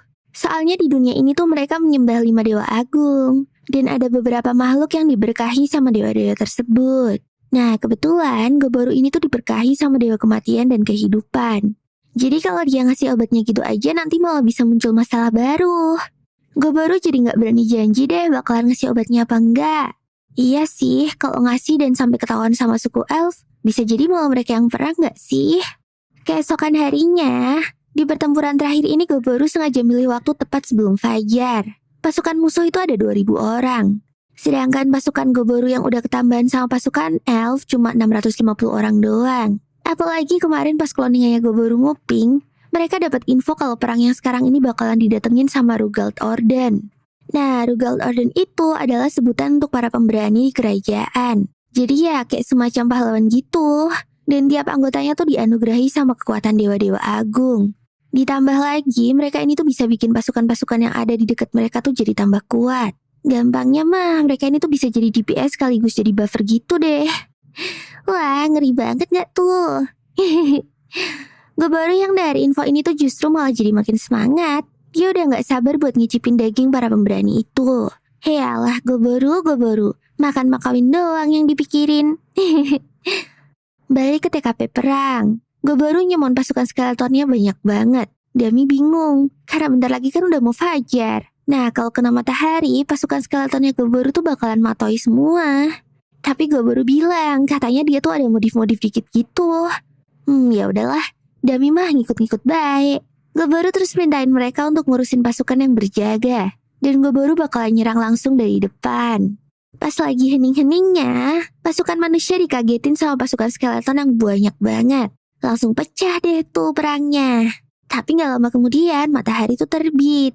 Pasukan manusia tuh udah ngerasa lega gitu. Tapi ternyata mereka salah cuy. Goboro pakai cloningannya buat bikin lapisan slime untuk melindungi pasukan skeletonnya dari sinar matahari. Goboro juga nggak diem aja dong. Dia ikutan bantai-bantai pasukan banyak banget. Pas dia mau dikeroyokin, Goboro langsung nyedot darah dan air dari dalam tanah. Di lain sisi, ada bocil ijo yang lagi jalan bareng sama pasukan manusia. Kalau dari kelihatannya sih, kayaknya dia nih salah satu anggotanya Rugald Orden deh. Dia ngeliat Goboro yang lagi ngehabisin pasukannya. Skill Goboro itu, damage-nya tuh ngeri banget, bejil. Instan rata deh tuh pasukan manusianya. Tapi gara-gara ngeluarin skill segede itu, dia tuh jadi lapar dan berniat mau makan dulu. Baru aja dapat 1 gigit. Si bocil ijo tadi nyamperin dia dong. Mana datang-datang dia langsung ngajak gelut lagi. Tuh kan bener, dia tuh salah satu Rugald Orden. Ternyata Goboro tuh udah kenal. Namanya adalah Filippo, sang serangga tulang pemberani. Wah, begitu tahu kalau Goboro tuh udah kenal sampai ke julukannya, si bocil mulai kepedean anjir. Terus tiba-tiba dia nunjukin matanya. Bener aja, si Filippo ini dapat anugerah dari Dewa Serangga Iblis. Terus tiba-tiba dia tuh malah tantrum sendiri karena pasukannya tuh diratain. Pokoknya beneran kayak bocil kematian gitu deh. Tapi Goboro tuh tahu, walaupun dia kayak bocil, gitu-gitu auranya tuh udah kuat banget loh. Kelihatan banget kalau dia tuh pengalaman perangnya udah banyak banget gitu. Filippo pun nyoba friendly ke Goboro, tapi langsung dicuekin dong sama Goboro. Filippo jadi emosi lah. Dia pun ngeluarin botol isi cacing gitu, dan langsung disebar-sebarin sama dia. Dan ternyata cacingnya tuh kayak parasit dan bisa bikin gerak mayat pasukan-pasukan yang udah mati. Filippo yang masih nyoba friendly mulai nanya-nanya perbedaannya pahlawan sama para pemberani. Goboro yang aslinya mau cuek tuh coba nebak-nebak. Jadi bedanya pahlawan sama pemberani tuh mereka tuh sama-sama kuat secara individu. Tapi kalau pahlawan tuh paling cuma bisa nambah kekuatan untuk 10 orang aja. Nah, kalau pemberani bisa bikin kuat ratusan orang sekaligus. Pasukan yang kena cacing tuh langsung berubah jadi monster-monster serangga. Dan gak pakai lama, mereka pun langsung nyerang Goboro. Filippo udah nyantai aja tuh karena ngerasa menang. Tapi tiba-tiba kepala serangganya tuh ada yang melayang dong. Filippo gak nyangka ada ogre yang tahan dari serangan keroyokan serangga-serangganya itu. Dan dia tuh malah jadi kesenangan sendiri. Dia pun lanjut nyerang Goboro terus-terusan. Jirlah, nih 2 orang pada mania gelut ya. Yang satu buat egonya, yang satu buat dimakan. Hele-hele. Goboro sih cuma ngehindar dan ngelawan yang dia bisa aja. Filippo benar-benar terkesima sama kekuatan Goboro. Filippo terus ngeluarin skill yang ngebikin gempa bumi. Dan ternyata dia tuh manggil monster peliharaannya dong. Kelabang yang gede banget gitu. Goboro yang gak siap langsung ditabrak sampai mental. Si Filippo loncat-loncat kesenangan dong. Nih kelabang tuh nampaknya Altair, peliharaan kesukaannya si bocil itu. Monster ini tuh sering dipakai untuk ngelarin misi rahasia negara. Goboro kelihatannya gak bisa kabur deh. Dia kena gigit dan kena racun kelabang tadi. Filippo pun ngejelasin kalau nih racun tuh mematikan banget. Kena dikit aja bisa langsung matoy loh. Tapi ternyata Goboro masih bisa bertahan dong. Si Filippo jadi makin kesenangan lah. Dari kejauhan, Dami ngerasain kalau Goboro tuh lagi dalam bahaya. Emang ya feeling cewek tuh kuat banget.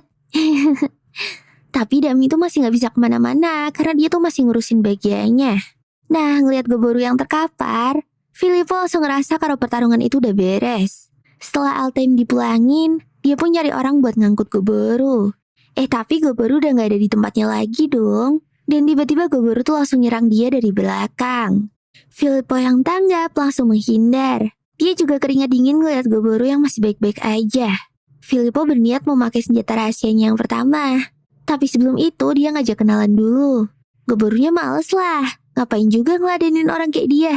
Tapi si Filippo tuh tetap aja maksa untuk kenalin dirinya. Apaan sih nih bocil? Gaje banget deh. Bukannya Goboro tuh udah kenal dia ya? Ternyata si Filippo ini tuh peringkat ke-7 di negaranya. Oh alah, ternyata cuma mau flexing toh. Tapi dia belum kelar ngomong, udah langsung diserang lagi sama Goboro. Dan pas Goboro mau nyerang kepalanya, tiba-tiba ada serangga yang nahan. Filippo marah tuh. Dia langsung nyedot sisa-sisa pasukannya dan berevolusi jadi bentuk serangga beneran. Si Goboro makin semangat lah buat makan tuh bocil. Semua serangga Filippo juga ditangkis sama Goboro. Justru malah Filippo yang mental. Tapi ternyata dia tuh bisa terbang, jir. Goboro ikutan lah. Dia pun langsung pakai armor yang punya sayap juga. Jadi deh mereka terus gelut di udara gitu. Dan epic si Goboro ngehindarin semua serangan Filippo. Dan Filippo langsung jatuh dengan satu bugeman.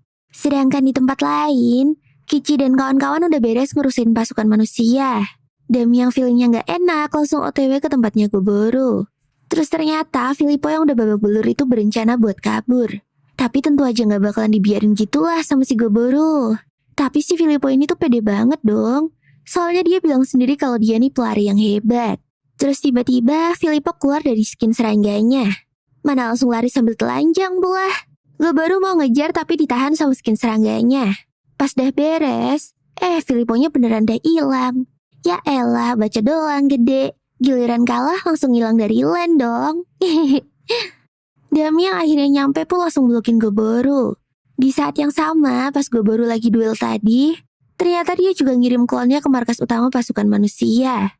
Si klon ini langsung nyamperin calon raja selanjutnya. Dan dengan sedikit ancaman, si kloningan ini ngasih obat elf dan nyuruh mereka untuk mundur aja. Habis itu klonnya pun langsung hilang gitu aja. Karena udah dapat obatnya, si calon raja ini pun langsung nyuruh pasukannya untuk mundur semua dan gak jadi perang. Sebenarnya Goboro tuh bisa aja sih ngebunuh calon raja itu, tapi ntar perangnya gak habis-habis dan bisa-bisa malah jadi bangsa elf yang dimusnahkan. RT pun langsung ngancurin satu tebing, gunanya buat nutupin jalan dan ngelindungin desa elf. Setelah itu mereka pun langsung beberes pulang, sambil ngobatin pasukan yang luka-luka. Pasukan manusia yang lagi jalan pulang pun ketemu sama Goboro. Tapi sama Goboro tuh gak diapa-apain dan disuruh pulang aja. Karena menurut Goboro, sekarang mereka tuh udah gak perlu perang lagi.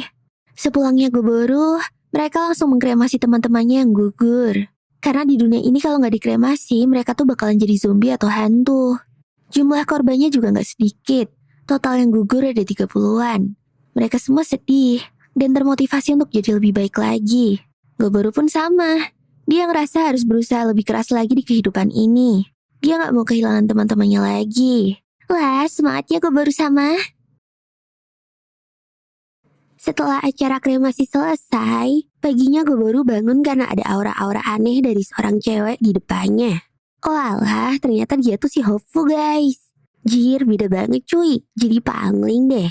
Ternyata setelah pertempuran kemarin, banyak teman-temannya Goboro yang berevolusi. Terus muncul juga cowok yang gayanya tuh mirip pendeta gitu. Ternyata dia tuh si Hopji. Dia udah dapat skill dari Halcyon Lord. Hopji jadi bisa nge-heal dan bikin sihir pelindung juga. Bahkan pelindungnya tuh bisa nahan 20 serangannya Goboro loh. Pokoknya kuat banget deh itu pelindung. Hopfu yang lihat Hopji jadi seneng sendiri dia. BTW si Hopfu ini jadi tipe gold guys. Dia tuh makan daging-daging fermentasi gitu. Dia gini tuh gara-gara sering makan zombie deh kayaknya. Tapi si Hopfu ini jadi agak lain. Dia kayak jadi punya fantasi-fantasi liar sendiri tentang Goboro sama Kici gitu. Terus pas Goboro baru jalan, nongol cewek yang sekujur tubuhnya mata semua. Geli banget cuy. Cewek ini tuh ternyata si Hopme. Dia berevolusi jadi Dodomeki. Dia ini bisa sihir ilusi sama jadi mata-mata gitu. Bahkan skill spy-nya tuh jauh lebih hebat loh daripada Goboro. Ya iyalah, matanya aja sebanyak itu anjir. Gara-gara pada berevolusi, kakek Goblin tuh jadi pusing mikirin nama baru buat mereka. Kakek juga bilang kalau dia tuh bikin nama baru biar musuh tuh gak tahu nama aslinya mereka. Soalnya kalau sampai ketahuan nama aslinya sama musuh, nanti bisa jadi gampang kena sihir gitu deh. Terus ada juga 7 hobgoblin yang berevolusi jadi ogre. Nah, perkembangan mereka ini tuh bikin Goboro kaget. Soalnya pribadi goblin tuh kan cenderung egois dan idealis ya. Tapi mereka yang sekarang tuh bisa saling mendukung satu sama lain loh. Pasukan dari ras kobold juga nambah. Tapi bentar-bentar, bos koboldnya kemana dah ini? Kok gak kelihatan sih? Lah, ternyata dia juga berevolusi dong. Namanya sekarang jadi Akikaze. Mana bentukannya jadi kayak bapak-bapak yang cosplay Furi lagi. Akikaze ini sumpah setia ke Goboro. Jadi Goboro mutusin buat namain dia Akita. Para tahanan juga sekarang pada dibebasin sama Goboro. Mau tetap di sini boleh, pulang juga boleh. Tapi ada satu geng tahanan yang kayaknya tuh gak terima gitu sama perlakuannya Goboro. Mereka ngerasa lebih kuat daripada goblin lain. Tapi kok kayak gak disayang gitu. Dan ngerasa kayak dia anak tirikan. Goboro sendiri mengakui kalau mereka tuh emang lebih kuat. Tapi Goboro lebih percaya sama ras-ras goblin yang udah sama dia lebih lama. Lah, kalau gak suka ya udah pergi aja, kata Goboro ke mereka. Tapi mereka tuh malah nantangin pemimpin pasukan Parabellum dong. Udah gitu mereka salah nebak pula.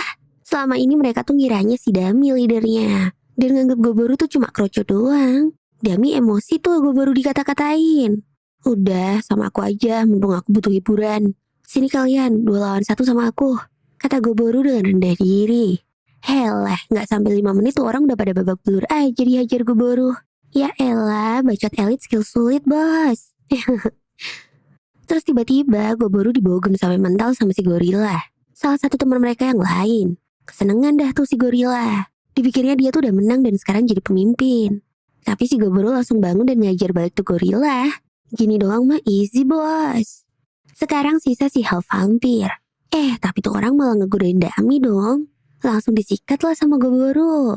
Lagian berani banget godain bini orang di depan lakinya. Uji nyali ya. Kelar gelut-gelutan sama kelompok gajah itu, ras lainnya gak mau pulang pada ngomong baik-baik. Mereka berterima kasih sama Goboro karena udah bebasin mereka dari perbudakan. Nah gitu dong, harusnya tuh gini, bukannya malah nantangin. Tiba-tiba si cowok vampir tadi nyamperin lagi dong. Lah, sekarang dia malah jatuh cinta sama Goboro. Ternyata dia tuh kesem-kesem sama Goboro gara-gara ngicipin darah Goboro yang enak banget. Alah, dasar si jomok. Langsung diajar lagi lah sama si Goboro. Dengan gini, Goboro sekarang jadi punya 50 anggota sementara, termasuk si kelompok gaji tadi. Mereka pun jadi ikut latihan keras dipimpin sama Kici. Si cewek pandai besi juga dikasih anggota baru sama Goboro. Sekarang ada 3 dwarf yang ikut join. Nah, Goboro sendiri tuh mau bikin percobaan pakai skill sintesis yang dia dapetin kemarin. Dia ngebikin armor pakai biji-bijian orb gitu. Malamnya dia curhat ke bini-bininya.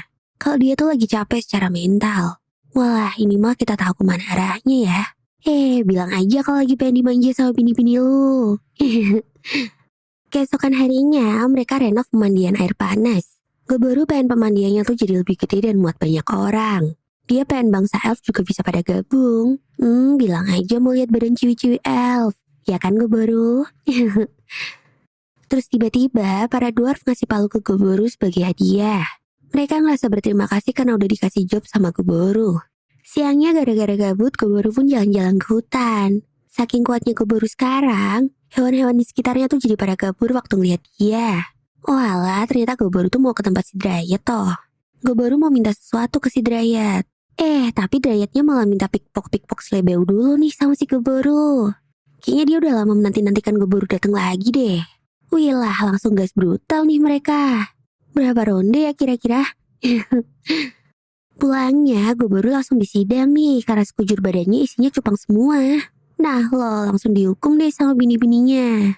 Goboro wajib ngasih jatah mereka nanti malam. Lah, ini mah namanya bukan hukuman, bejil. Besoknya, Goboro yang segar bugar ngejak semuanya buat bercocok tanam. Ternyata kemarin dia tuh minta bibit khusus dari si Dryad. Nih bibit bisa tumbuh buah sama sayuran gitu. Hasilnya juga enak dan bernutrisi semua. Keesokan harinya, banyak anggota sementara yang pada pulang. Bangsawan yang jadi tahanan juga udah dipulangin. Prajurit-prajurit manusia juga dipulangin. Tapi disihir dulu sama si Dami biar nurut. Mereka terus ikut pulang bareng pasukan kerajaan yang lagi narik mundur semua pasukannya. Dari situ, mereka tuh jadi punya mata-mata manusia deh sekarang. Karena manusia udah pada balik, kakak elf ngundang Goboro dan kawan-kawan buat datang ke perjamuan Ludlolf. Di sana ada pertunjukan tarian dari putri elf yang manjain mata mereka. Sebenarnya acara kayak gini tuh gak boleh ada suku lain yang ikutan. Tapi karena Goboro udah bantuin banyak, jadi gak apa-apa lah diajakin. Keesokan harinya, RT akhirnya kelar ngegali batu roh terakhir. Gak lupa kalau batu roh ini tuh warisan dari Velvet. Sebagai tanda makasih, Goboro pun makan batu terakhir itu. Dan muncullah banyak skill-skill baru. Habis itu Goboro pun coba nge-crafting sesuatu. Dia nyoba nyatu-nyatuin tulang undead yang udah pada patah-patah. Deng jeng jeng, jadilah lipan gede panjang. Cewek-cewek aja sampai pada jijik liatnya. Lah, ngapa sih? Ini kan kendaraan buat mulangin klan. Kata Goboro. Ternyata Goboro tuh gak lupa sama janjinya buat mulangin cewek-cewek manusia ini. Goboro pun ngasih pilihan. Mau balik boleh, enggak juga boleh kok. Tapi dia sih pengennya mereka semua tuh pulang dulu. Biar gak nyesel nantinya. Beberapa hari kemudian, bangunan baru pemandian air panasnya pun akhirnya jadi juga. Mana ada kayak onsen-onsen di dunia modern lagi. Nah, si cewek rambut merah yang lagi latihan, dimarahin terus sama pelatihnya karena gak fokus.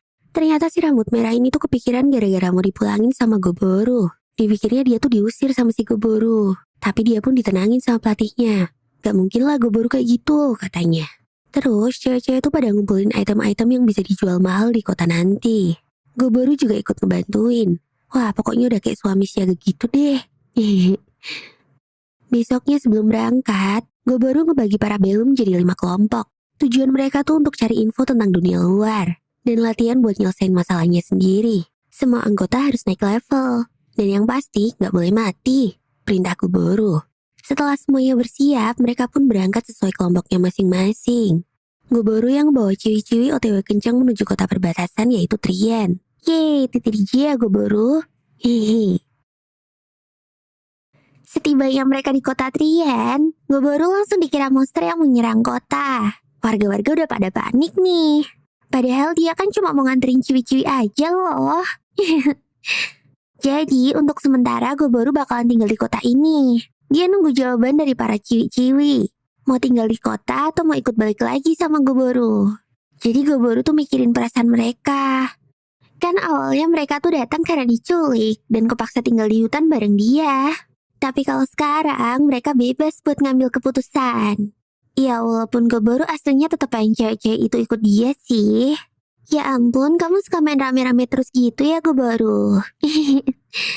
Setelah itu, Guburu jalan-jalan dan ngeliat-ngeliat guild. Cewek-cewek yang lain ngejualin item-item yang mereka kumpulin dari hutan. Nah, Guburu sering dikira musuh tuh sama warlock. Bahkan resepsionis guild juga pingsan gara-gara ngeliat Guburu yang nyeremin banget itu. Kalau dilihat perbandingannya gini, ternyata Guburu tuh emang gede banget ya. Manusia tuh cuma sepinggangnya doang, bejil. Terus tiba-tiba muncul kakek-kakek yang ngomong kalau anak baru tuh harus daftar dulu jadi petualang. Terus si cewek rambut merah pun ngajuin diri buat ngurus dokumennya.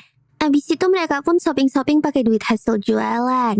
Pas Dami ngajakin Guburu buat lihat-lihat baju, Guburu nolak dan langsung hensin jadi bentuk manusianya dulu. Buset dah, kenapa gak dari tadi coba? Kalau pakai bentuk manusia gini kan gak bakalan diserang sama warlock. Tapi Guburu mode manusia ganteng juga, bejil. Guburu akhirnya jalan-jalan buat nyari info. Soalnya dia denger rumor tentang ogre bertato yang nyeremin banget. Lah, itu kan kamu sendiri Guburu. Gimana sih? Nama ogre kayaknya jelek banget di kota ini deh. Guburu juga nyobain makanan manusia di kota. Terus jalan-jalan ke gang-gang kecil juga. Tapi tiba-tiba dia dihadang sama sekelompok bandit yang mau ngerampok Guburu. Waduh, salah orang lu bos. Langsung rata lah mereka. Dan langsung dimamam sama Guburu. Terus Guburu pun notice ada sesuatu nih. Mereka pada pakai cincin yang sama semua. Kayaknya mereka tuh kelompok sindikat gitu gak sih? Habis itu Guburu ngeliat. Di belakangnya ada cowok pirang yang lagi ribut-ribut sama orang. Yang diajak ribut juga pakai cincin yang sama kayak para bandit tadi. Kalau dilihat dari outfitnya, cowok pirang tadi tuh kayaknya seorang kesatria deh. Dan bener kan, si cowok ini tuh minta orang tadi buat balikin tuan putrinya. Tapi orang-orang itu tuh malah nggak mau dan nyerang si pirang. Ya udahlah, Guburu pun langsung nyelamatin dia. Dan ngirim kloningan kicik-kiciknya buat ngikutin si bandit-bandit yang udah kabur. Terus si cowok pirang ini marah-marah lah sama si Guburu. Kok orang jahatnya dibiarin kabur gitu aja sih? Buset dah, nih orang udah ditolongin malah ngatur. Bukannya bilang makasih dulu, kek. Setelah dijelasin keadaannya sama Guburu, baru deh dia diam. Guburu juga ngasih kartu ke si pirang. Dia ngehubungin Guburu pakai tuh kartu. Ya, siapa tahu mau nyawa Guburu jadi tentara bayaran kan? Guburu juga nunjukin sosok aslinya ke tuh cowok, dan pergi gitu aja. Malamnya si cowok pirang nyamperin Guburu beneran. Dia ngejelasin kalau nggak ada satupun orang yang boleh tahu kalau tuan putrinya udah diculik. Jadi, Tuan Putri tuh cewek tomboy banget dan suka kabur-kaburan dari istana.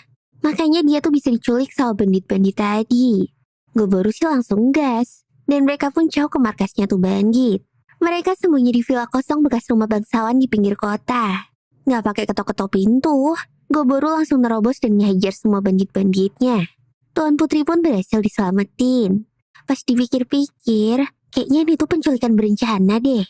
Tapi karena ini rahasia, jadi Guburu pun punya satu ide. Setelah mereka keluar dari rumah itu, Guburu nyuruh si cowok pirang buat ngerahasiain cerita asli dari kasus ini. Dan nyuruh dia buat bikin cerita seolah-olah tuan putrinya yang ngatur penculikannya sendiri. Ya dia jelas nolak lah.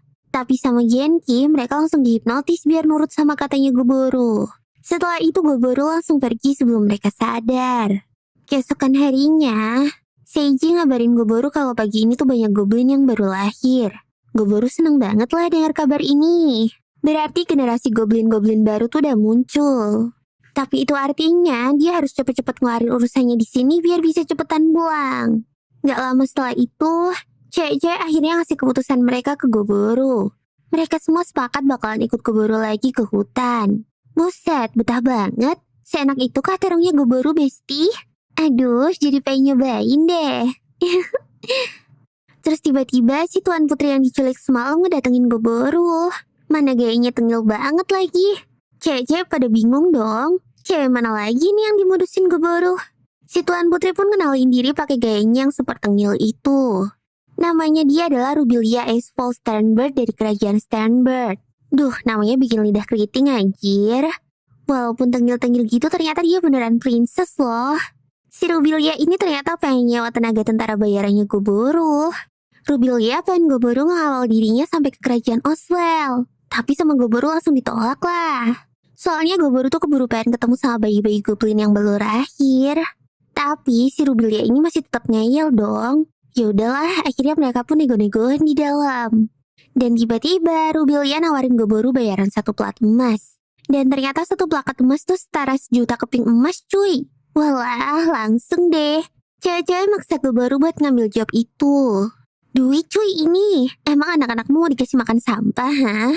Ya udahlah, dan kepaksa Gogoro pun nerima misi itu. Besoknya mereka ketemu di depan gerbang tempat mereka janjian. Tapi cuma ada si cowok pirang sama Rubilia doang. Lah, ternyata pengawal-pengawalnya Rubilia ditinggal bejir. Mana nggak ada yang ngasih info juga lagi. Pada kalang kabut deh tuh nyari Rubilia semua. Waduh, bisa-bisa ntar Gogoro dikira nyulik putri kerajaan nih. Terus selama di perjalanan, Rubilia tuh ternyata anaknya kepoan banget. Dia nggak takutan kayak orang-orang normal. Terus mereka papasan nih sama kelompok monster buffalo yang lagi makan. Karena daging buffalo tuh enak, sama Gogoro langsung dihunting dong. Begitu dapat, sama si kembar langsung dibikin steak yang lezat.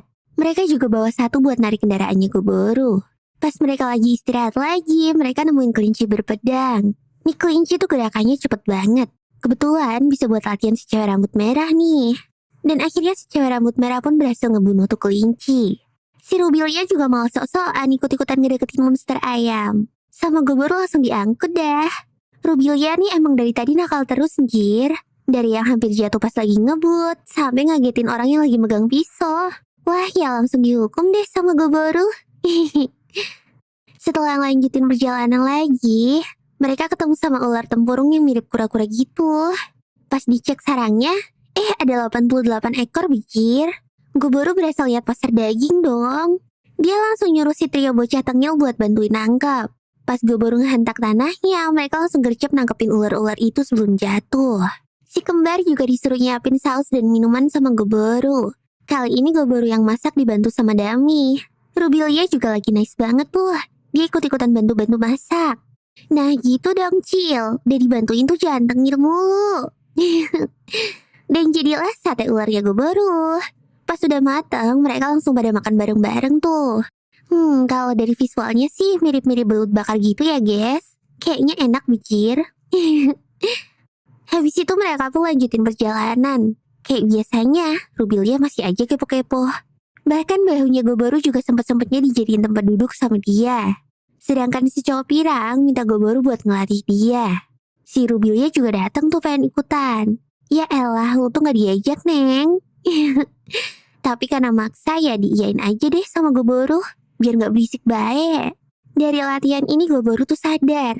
Kalau si rambut pirang tuh bener-bener cuma bergantung sama level dan jobnya dia doang. Dan kekuatan fisiknya dia tuh bener-bener ampas. Sparring sama si cewek rambut merah aja langsung teler dia. Buset deh, beginian kok bisa jadi pengawalnya princess ya? Malamnya mereka ngomongin rute perjalanan buat besok. Karena mereka bakalan ngelewatin tebing-tebing berbahaya, si pirang nyaranin buat ambil jalan muter aja. Tapi di jalan sisi tebing juga sama bahayanya. Soalnya itu sarangnya monster elang Falaise. Elang ini tuh monster terkuat di pegunungan itu. Dan evolusi terakhirnya bisa jadi elang giok yang dapat anugerah dari dewa gitu. Saking kuatnya tuh gak ada yang pernah selamat kalau ketemu sama si elang giok. Gogoro yang dengar itu jelas jadi penasaran lah. Dia langsung mutusin buat lewat rute itu aja. Aduh, yang lain langsung pada panik semua dong.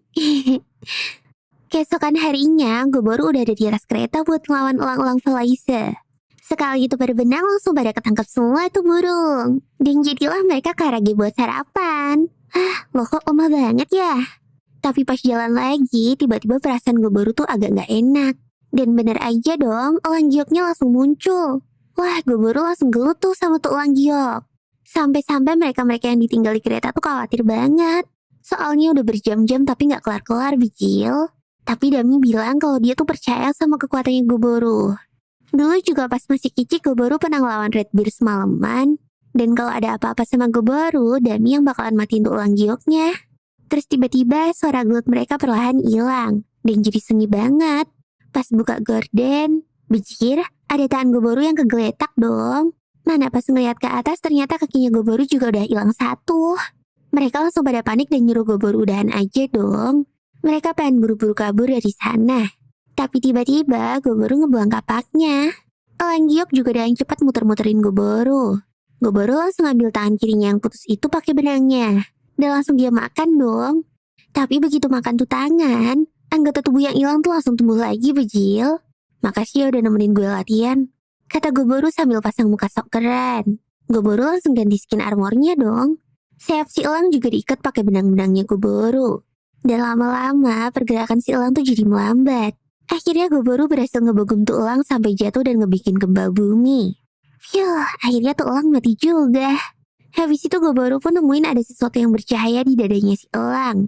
Menurut cewek-cewek itu adalah batu roh yang langka banget dan bisa dijadiin bahan crafting. Ya udahlah, karena langka sama Goboro nggak langsung dimakan deh. Terus elang gioknya gimana? Ya mereka mukbang bareng-bareng lah. Ini anime masak-masak kah? Kok dari tadi makan terus, Bijil? Habis makan tuh elang, Goboro dapat banyak skill-skill baru. Dia sekarang bisa upgrade armor juga dan punya sayap yang proper. Terus tiba-tiba Rubilia nanya tuh ke Goboro, kenapa kok Goboro selalu makan monster yang dia bunuh? Goboro jadi inget tuh, kalau dulu di kehidupan lamanya, Goboro juga pernah ditanyain hal yang sama. Bahkan dulu Goboro sempat dicap aneh sama temen-temennya. Dan ternyata jawabannya sampai sekarang tuh masih sama. Aku mau makan mereka karena aku menghormati mereka. Ya kali dia bilang kalau dapat skill setelah makan musuhnya. Ntar dia bakalan dianggap berbahaya lah sama orang-orang.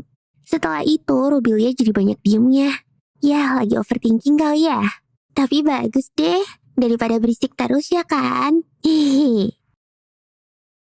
Setibanya mereka di desa Mason, mereka langsung disergap sama warga. Wajar sih, siapa yang gak takut ada ogre nyeremin yang tiba-tiba datang?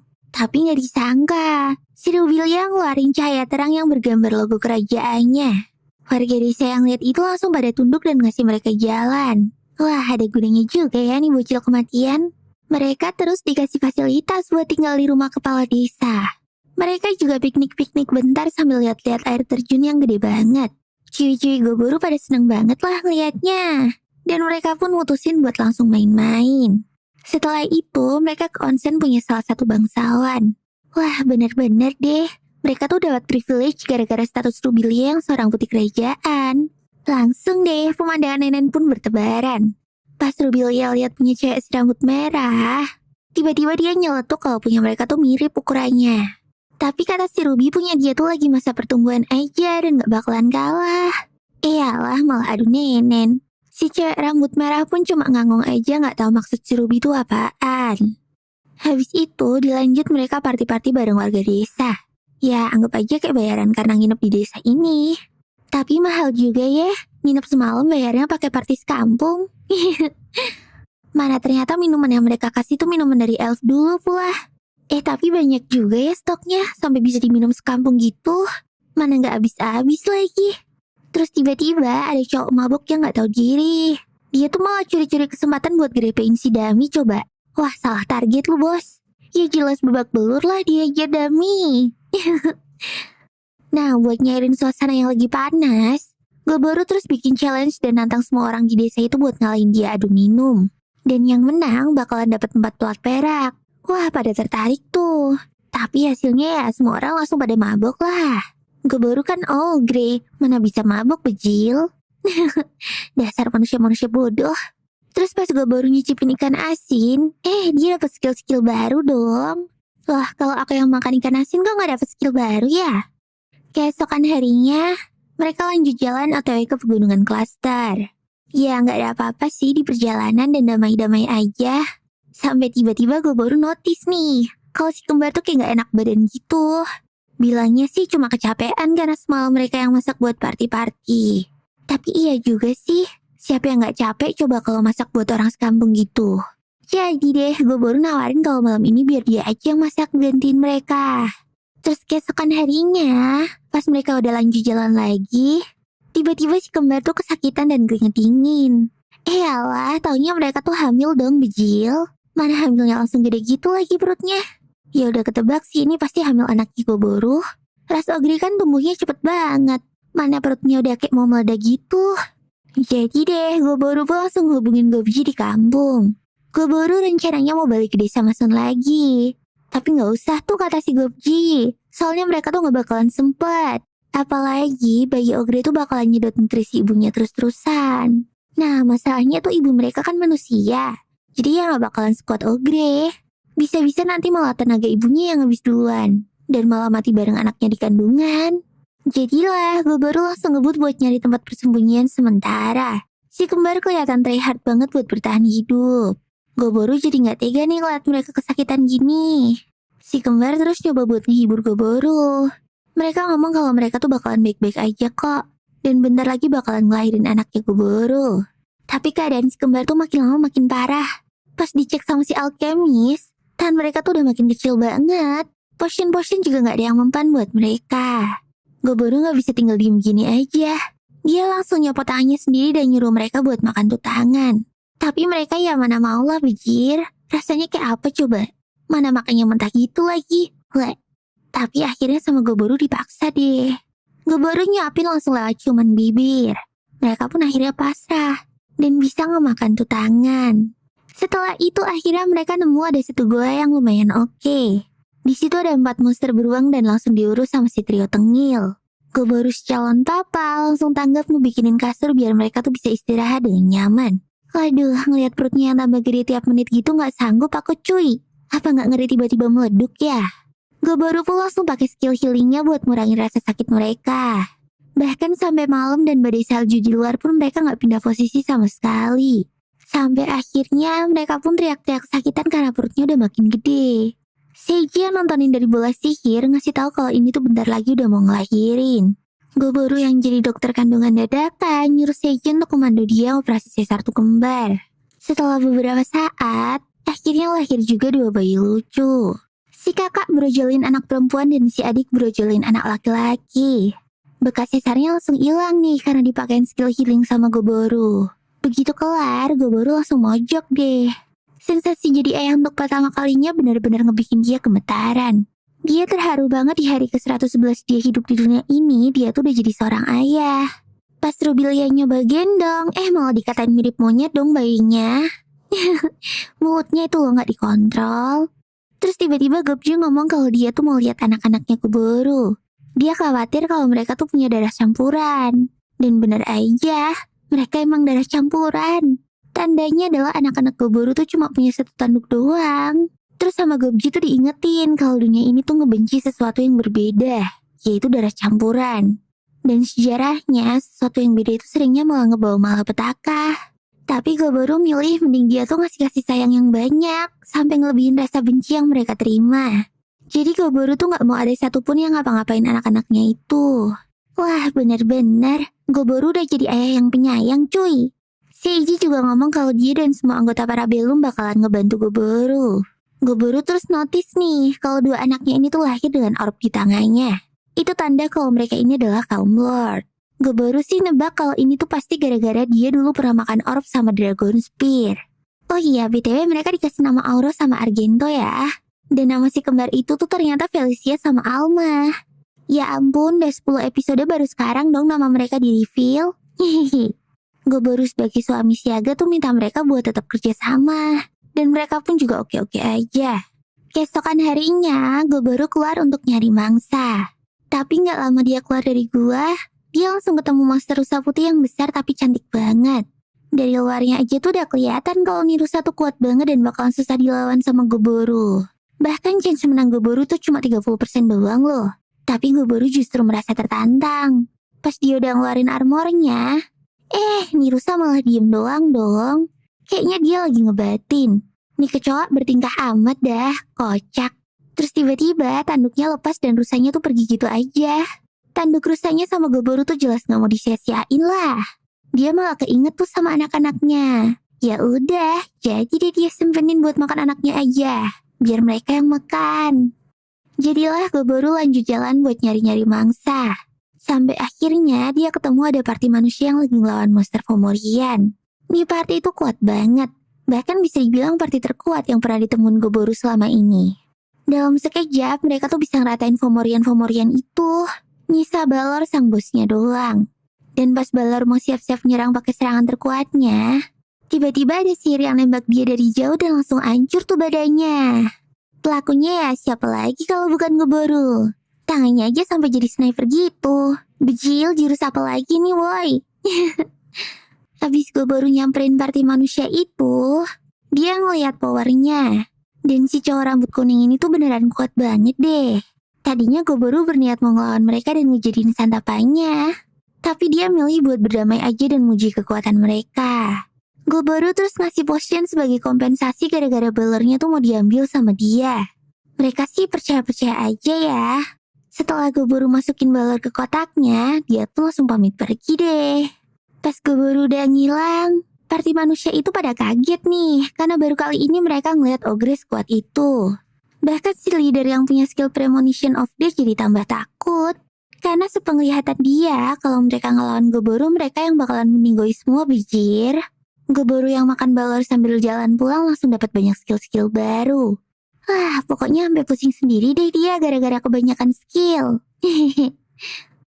Pas sampai di gua, anak-anaknya yang udah pada bisa jalan itu langsung nyambut papanya dong. Buset dah, udah pada bisa jalan aja bijir.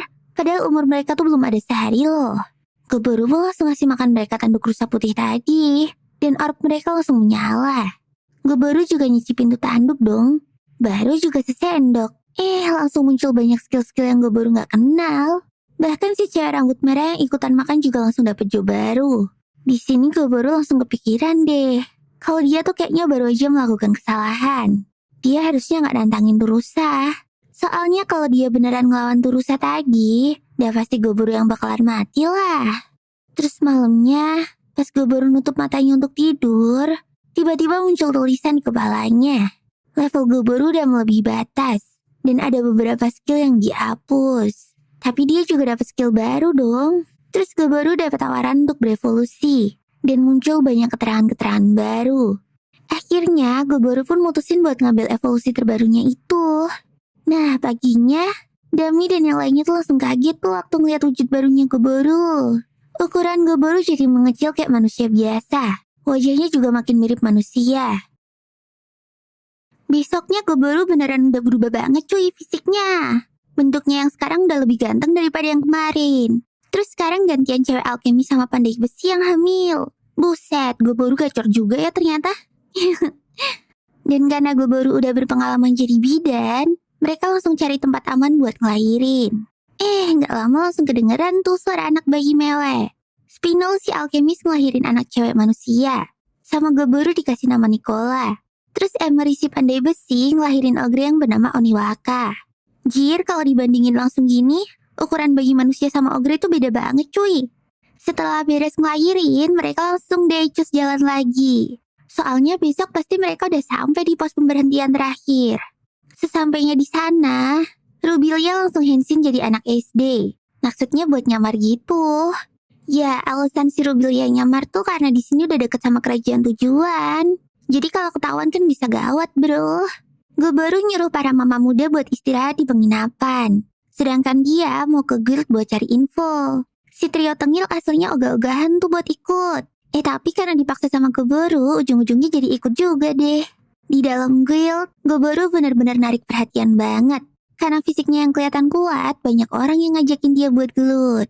Iyalah, kalau diseriusin sama Geboru bisa auto rata kalian cuy. Akhirnya Geboru nyuruh mereka buat ngelawan si trio tengil aja. Dan kalau ada yang bisa menang, Geboru bakalan ngasih hadiah 5 keping perak. Wah, langsung pada semangat dong mereka. Dan pada maju buat ngelawan si trio tengil. Cian deh si tengil jadi tumbalnya Geboru. Nah, Dami tuh malah pengen ikutan juga dong. Tapi nggak boleh sama Goboro. Soalnya Dami tuh nggak bisa ngontrol kekuatan. Yang ada ntar malah meninggoy semua orang-orang di sana. Tapi ternyata si trio tengil tuh sekarang udah kuat banget, guys. Lawan-lawannya pun udah pada nyerah semua. Bahkan si trio tengil tuh sampai terharu sendiri karena nggak nyangka mereka tuh udah tambah kuat. Habis itu Goboro pun gas promo-promo dan nyebarin kartu namanya Parabellum. Siapa tahu ada yang butuh jasa pasukan bayaran ya kan? Jir, S3 marketing ini sih, cu. Habis itu mereka pun lanjut buat shopping-shopping manja. Niatnya buat nyari bekal perjalanan. Sampai akhirnya Goboro nemu ada alat yang mirip kamera gitu. Gak pakai pikir panjang, langsung dibeli dah tuh sama Goboro. Dan begitu pulang Goboro langsung gas moto-motoin anak-anaknya. Anjay, Goboro beneran udah jadi bapak-bapak sekarang, guys. Malamnya Goboro kelihatan lagi banyak pikiran. Padahal bini-bininya yang dapat giliran digarap sama Goboro udah pada tepar aja. Goboro tiba-tiba kepikiran sama kelompok Parabellum lainnya. Goboro mutusin buat ngehubungin mereka pakai telepati. Di kelompok 3, Blood 1 ngabarin kalau mereka tuh fine-fine aja. Bahkan Sei sampai beli-beli banyak buku sihir. Pas ditanya Goboro duitnya dari mana, Sato ngomong kalau mereka tuh manfaatin elf-elf buat jadi bait para penculik. Jadi ya, anggap aja mereka tuh jadi begalnya para bandit. Kelompok 5 yang dipimpin Dodome masih fokus sama misinya dan nyari-nyari info terus. Goboro pun nyuruh Dodome buat sekali have fun. Jangan terlalu fokus kerja cuy. Dodome pun langsung seneng banget lah. Sedangkan di kelompok 4 malah lagi pada ribut tuh. Soalnya kelompok ini doang yang gak ada pemimpinnya. Jadi tiap mau ngelanjutin perjalanan, mereka tuh pada mau nurutin keinginannya masing-masing. Ya semuanya tuh kayak berebut gitu loh. Gak heran sih, soalnya mereka-mereka ini kan kelompok yang gak terima kalau dianggap lebih lemah daripada ras goblin. Ya udahlah, Goboro pun mutusin buat nentuin pemimpinnya. Akhirnya Goboro milih si Hobrin. Lah, makin pada kaget dong. Karena ujung-ujungnya yang ditunjuk jadi pemimpin ya ras goblin juga. Wah, udah bau nepotisme aja sih ini. Sekarang sisa kelompoknya si Ichi aja. Nah, pas Goboro ngeliat dari anting mereka, kok dia ngeliat dirinya sendiri meninggoy kebelah dua sih? Wah, langsung kepikiran tuh si Goboro.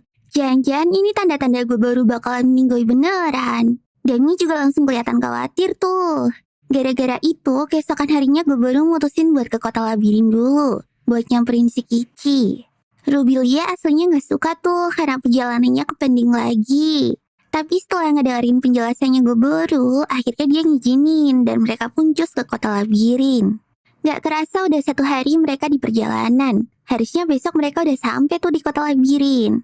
Goboro kelihatan seneng banget main sama anak-anaknya. Oniwaka sekarang juga udah bisa ngerangkak cuy. Rubilia heran lah karena si Nicola tuh masih belum bisa apa-apa. Ya anjrot, Nicola kan manusia cu.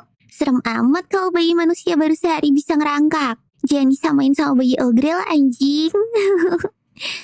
Dami yang duduk di depan ngeliatin kalung pemberian Goboro sambil pasang muka yang sedih banget. Goboro langsung ngedeketin Dami dan nanya ada apa. Ternyata Dami tuh sedih karena Goboro dan yang lainnya udah pada tambah kuat. Sedangkan dia tetap gini-gini aja. Mana dia juga belum hamil anaknya Goboro lagi sampai sekarang. Goboro langsung menghibur Dami lah. Keesokan harinya mereka sampai dari kota labirin. Gak pakai lama mereka pun langsung menuju ke pintu dungeon. Karena menurut orang-orang itu adalah dungeon paling berbahaya.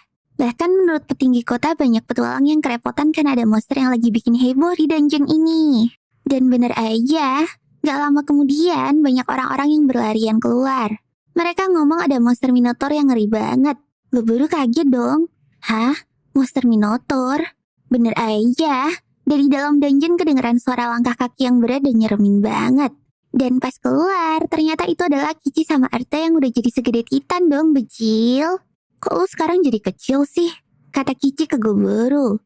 Buset dah, lu yang kegedean anjrot. Ngotak dikit dong. Goboro pun langsung nanyain kenapa dia ngeliat dirinya terbunuh waktu nyentuh anting kemarin. Ternyata menurut kata RT, itu kejadian pas mereka tuh lagi di dalam dungeon. Kichi sama RT lagi ngelawan musuh yang bisa ngeluarin bayangan pikiran. Nah, di situ mereka bakalan ngelawan bayangan seseorang yang dianggap paling kuat dari yang pernah mereka temui selama ini. Kichi jadi ngelawan bayangannya Goboro. Nah, sebenarnya pas itu Kichi kalah dan mati waktu ngelawan tuh Goboro palsu. Tapi tiba-tiba dia dapat kesempatan kedua dan berevolusi jadi Minotaur. Akhirnya Kici pun berhasil ngebunuh tuh Goboro palsu. Nah, pas Kici menang, itulah yang dilihat sama Goboro. Akhirnya Kici jadi spesies baru yaitu Minotaur. Dan si RT jadi Earth Lord varian. Biuh, untung deh nggak ada yang kenapa-napa. Goboro pun nyuruh mereka buat balik dan istirahat. Tapi ya, mana mungkin Kici mau. Kici mah langsung ajak duel Goboro. Mumpung udah tambah kuat nih cuy. Goboronya gimana? Ya tentu aja mau juga dong. Mereka pun langsung cus duel di arena. Dan banyak banget orang-orang dari berbagai ras yang berkumpul buat nonton. Kira-kira udah sebulan dari duel terakhir mereka. Kici yang udah evolusi ini jadi tambah cocok pakai senjata yang dikasih sama Goboro. Kici selama ini udah ngelawan banyak banget monster dan naik level. Itu semua dia lakuin biar bisa menang dari Goboro. Kici tuh pengen banget dianggap setara sama Goboro. Dan gak banyak cincong lagi, mereka pun langsung oke gas.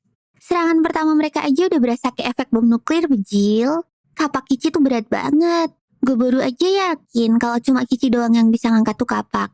Walaupun tambah gede, gerakan Kici juga jadi tambah cepat. Dan tiba-tiba serangan apinya Kici tuh ngenain matanya Goboro dong. Pertarungan mereka berdua ini bikin terpukau para penonton. Tapi real sih, sejauh ini inilah fighter epicnya mereka.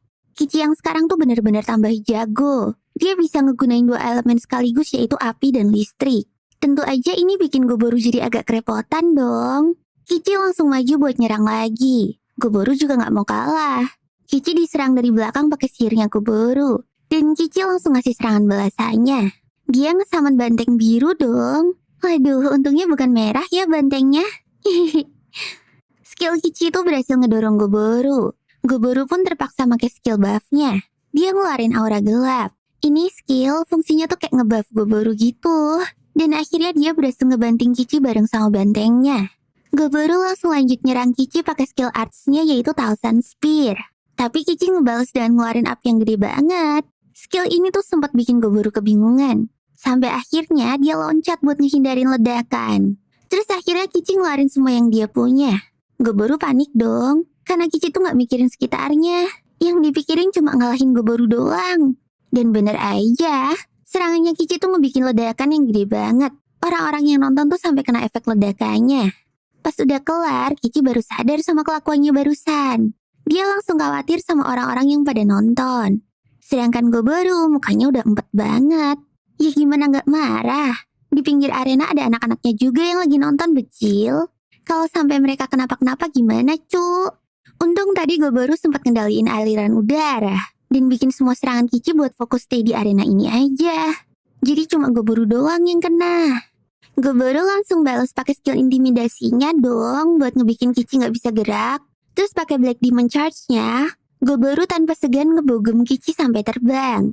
Tapi di saat-saat gini, Goboro jadi keinget sama masa kecil mereka dulu.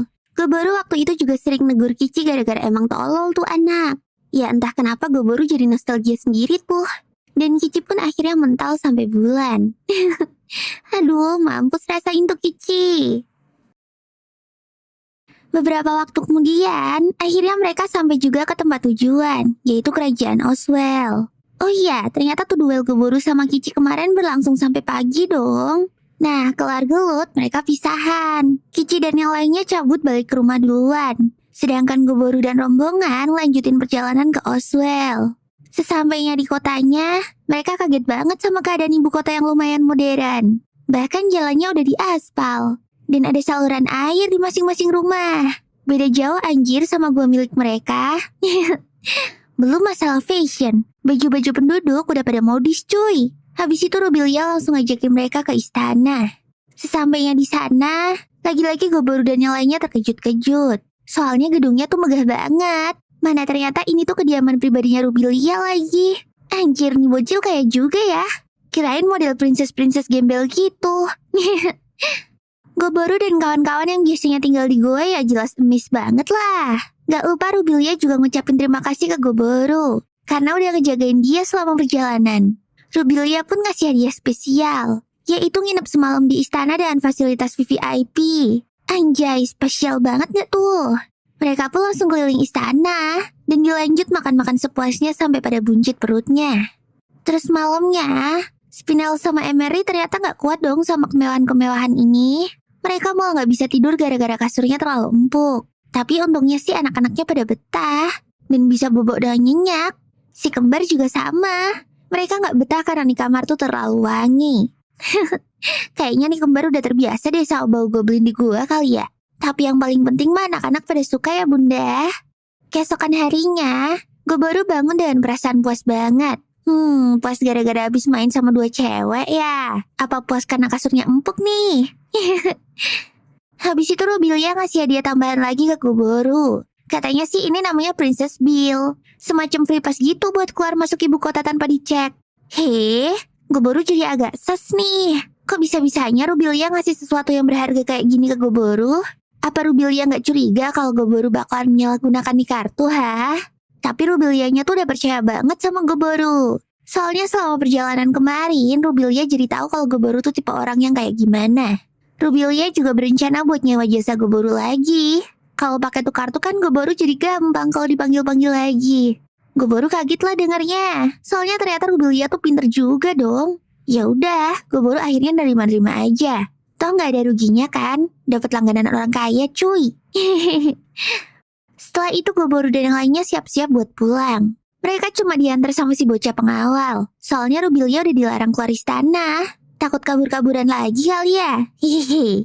Ya udahlah, habis pamit-pamitan, gue baru langsung cus pergi tuh. Tapi namanya juga gue baru. Gak mungkin dia pergi gitu aja kan?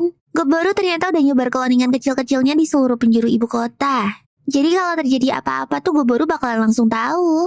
Singkat cerita, 2 hari mereka di perjalanan. Lah kok Dami kelihatan sedih banget sih? Ternyata dia tuh masih kepikiran sama yang kemarin itu. Dami masih overthinking kenapa dia doang yang belum berevolusi. Terus gue baru minta Dami buat jujur dong. Dia tuh udah level berapa sih sekarang? Dan malu-malu dia ngejawab kalau dia tuh sekarang udah level 89. Loh ya udah gede tuh itu. Akhirnya biar gak kepikiran terus, gue baru mutusin buat ngebantuin Dami latihan. Gue baru langsung ngeberhentiin keretanya. Rencananya mereka bakalan camping di situ sambil gue baru nemenin Dami latihan. Nah, habis itu gue baru ngesamen monster banyak banget. Dan yang disamen tuh levelnya tinggi-tinggi semua cuy. Tapi Daminya mah gak takut dan dia tuh malah semangat banget. Dami minta gue baru buat gak segan-segan sama dia. Dia nyuruh gue baru buat keluarin monster terus-terusan selama mana gue baru masih ada.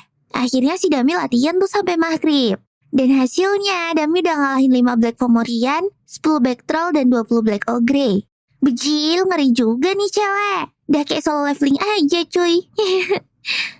Dami tuh sebenarnya masih mau lanjut, tapi sama gue baru disuruh udahan dulu.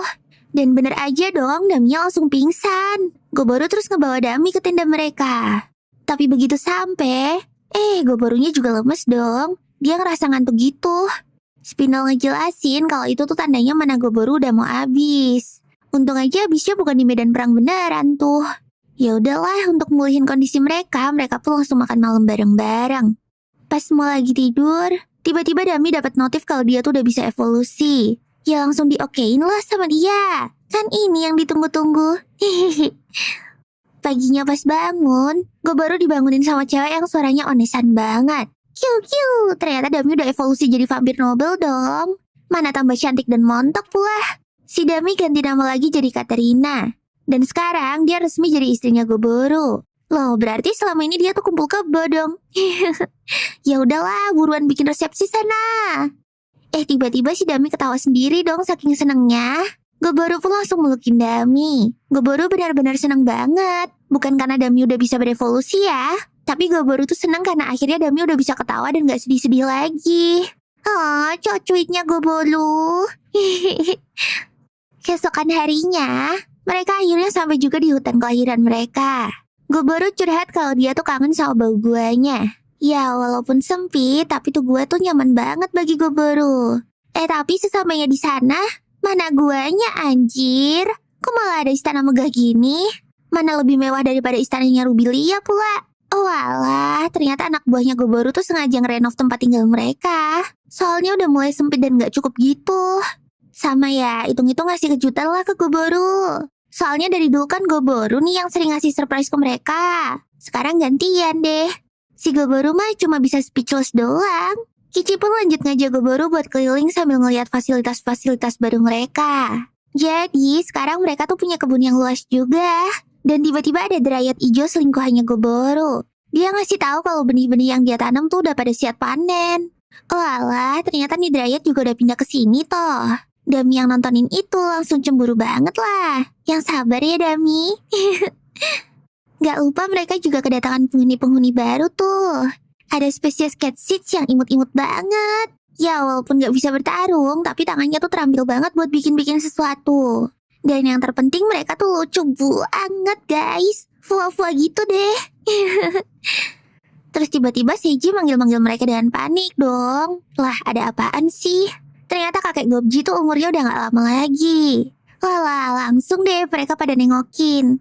Ternyata Gobji keadaannya udah gawat banget tuh. Ngomong dikit udah batuk-batuk parah gitu. Dan karena waktunya mepet, Goboro langsung kenalin anak-anaknya ke Gobji. Gobji kelihatan seneng banget. Ya, tipikal kakek ketemu sama cucu-cucunya lah ya. Goboro kecil yang dulu pernah aku gendong dengan hati-hati udah punya anak aja ya. Kata Gobji sok bijak.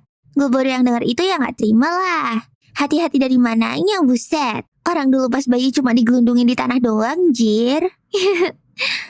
Goboro ngasih tahu Gobji kalau sekarang dia tuh udah berevolusi jadi Apostle Lord. Dan nama dia ganti jadi Aporo.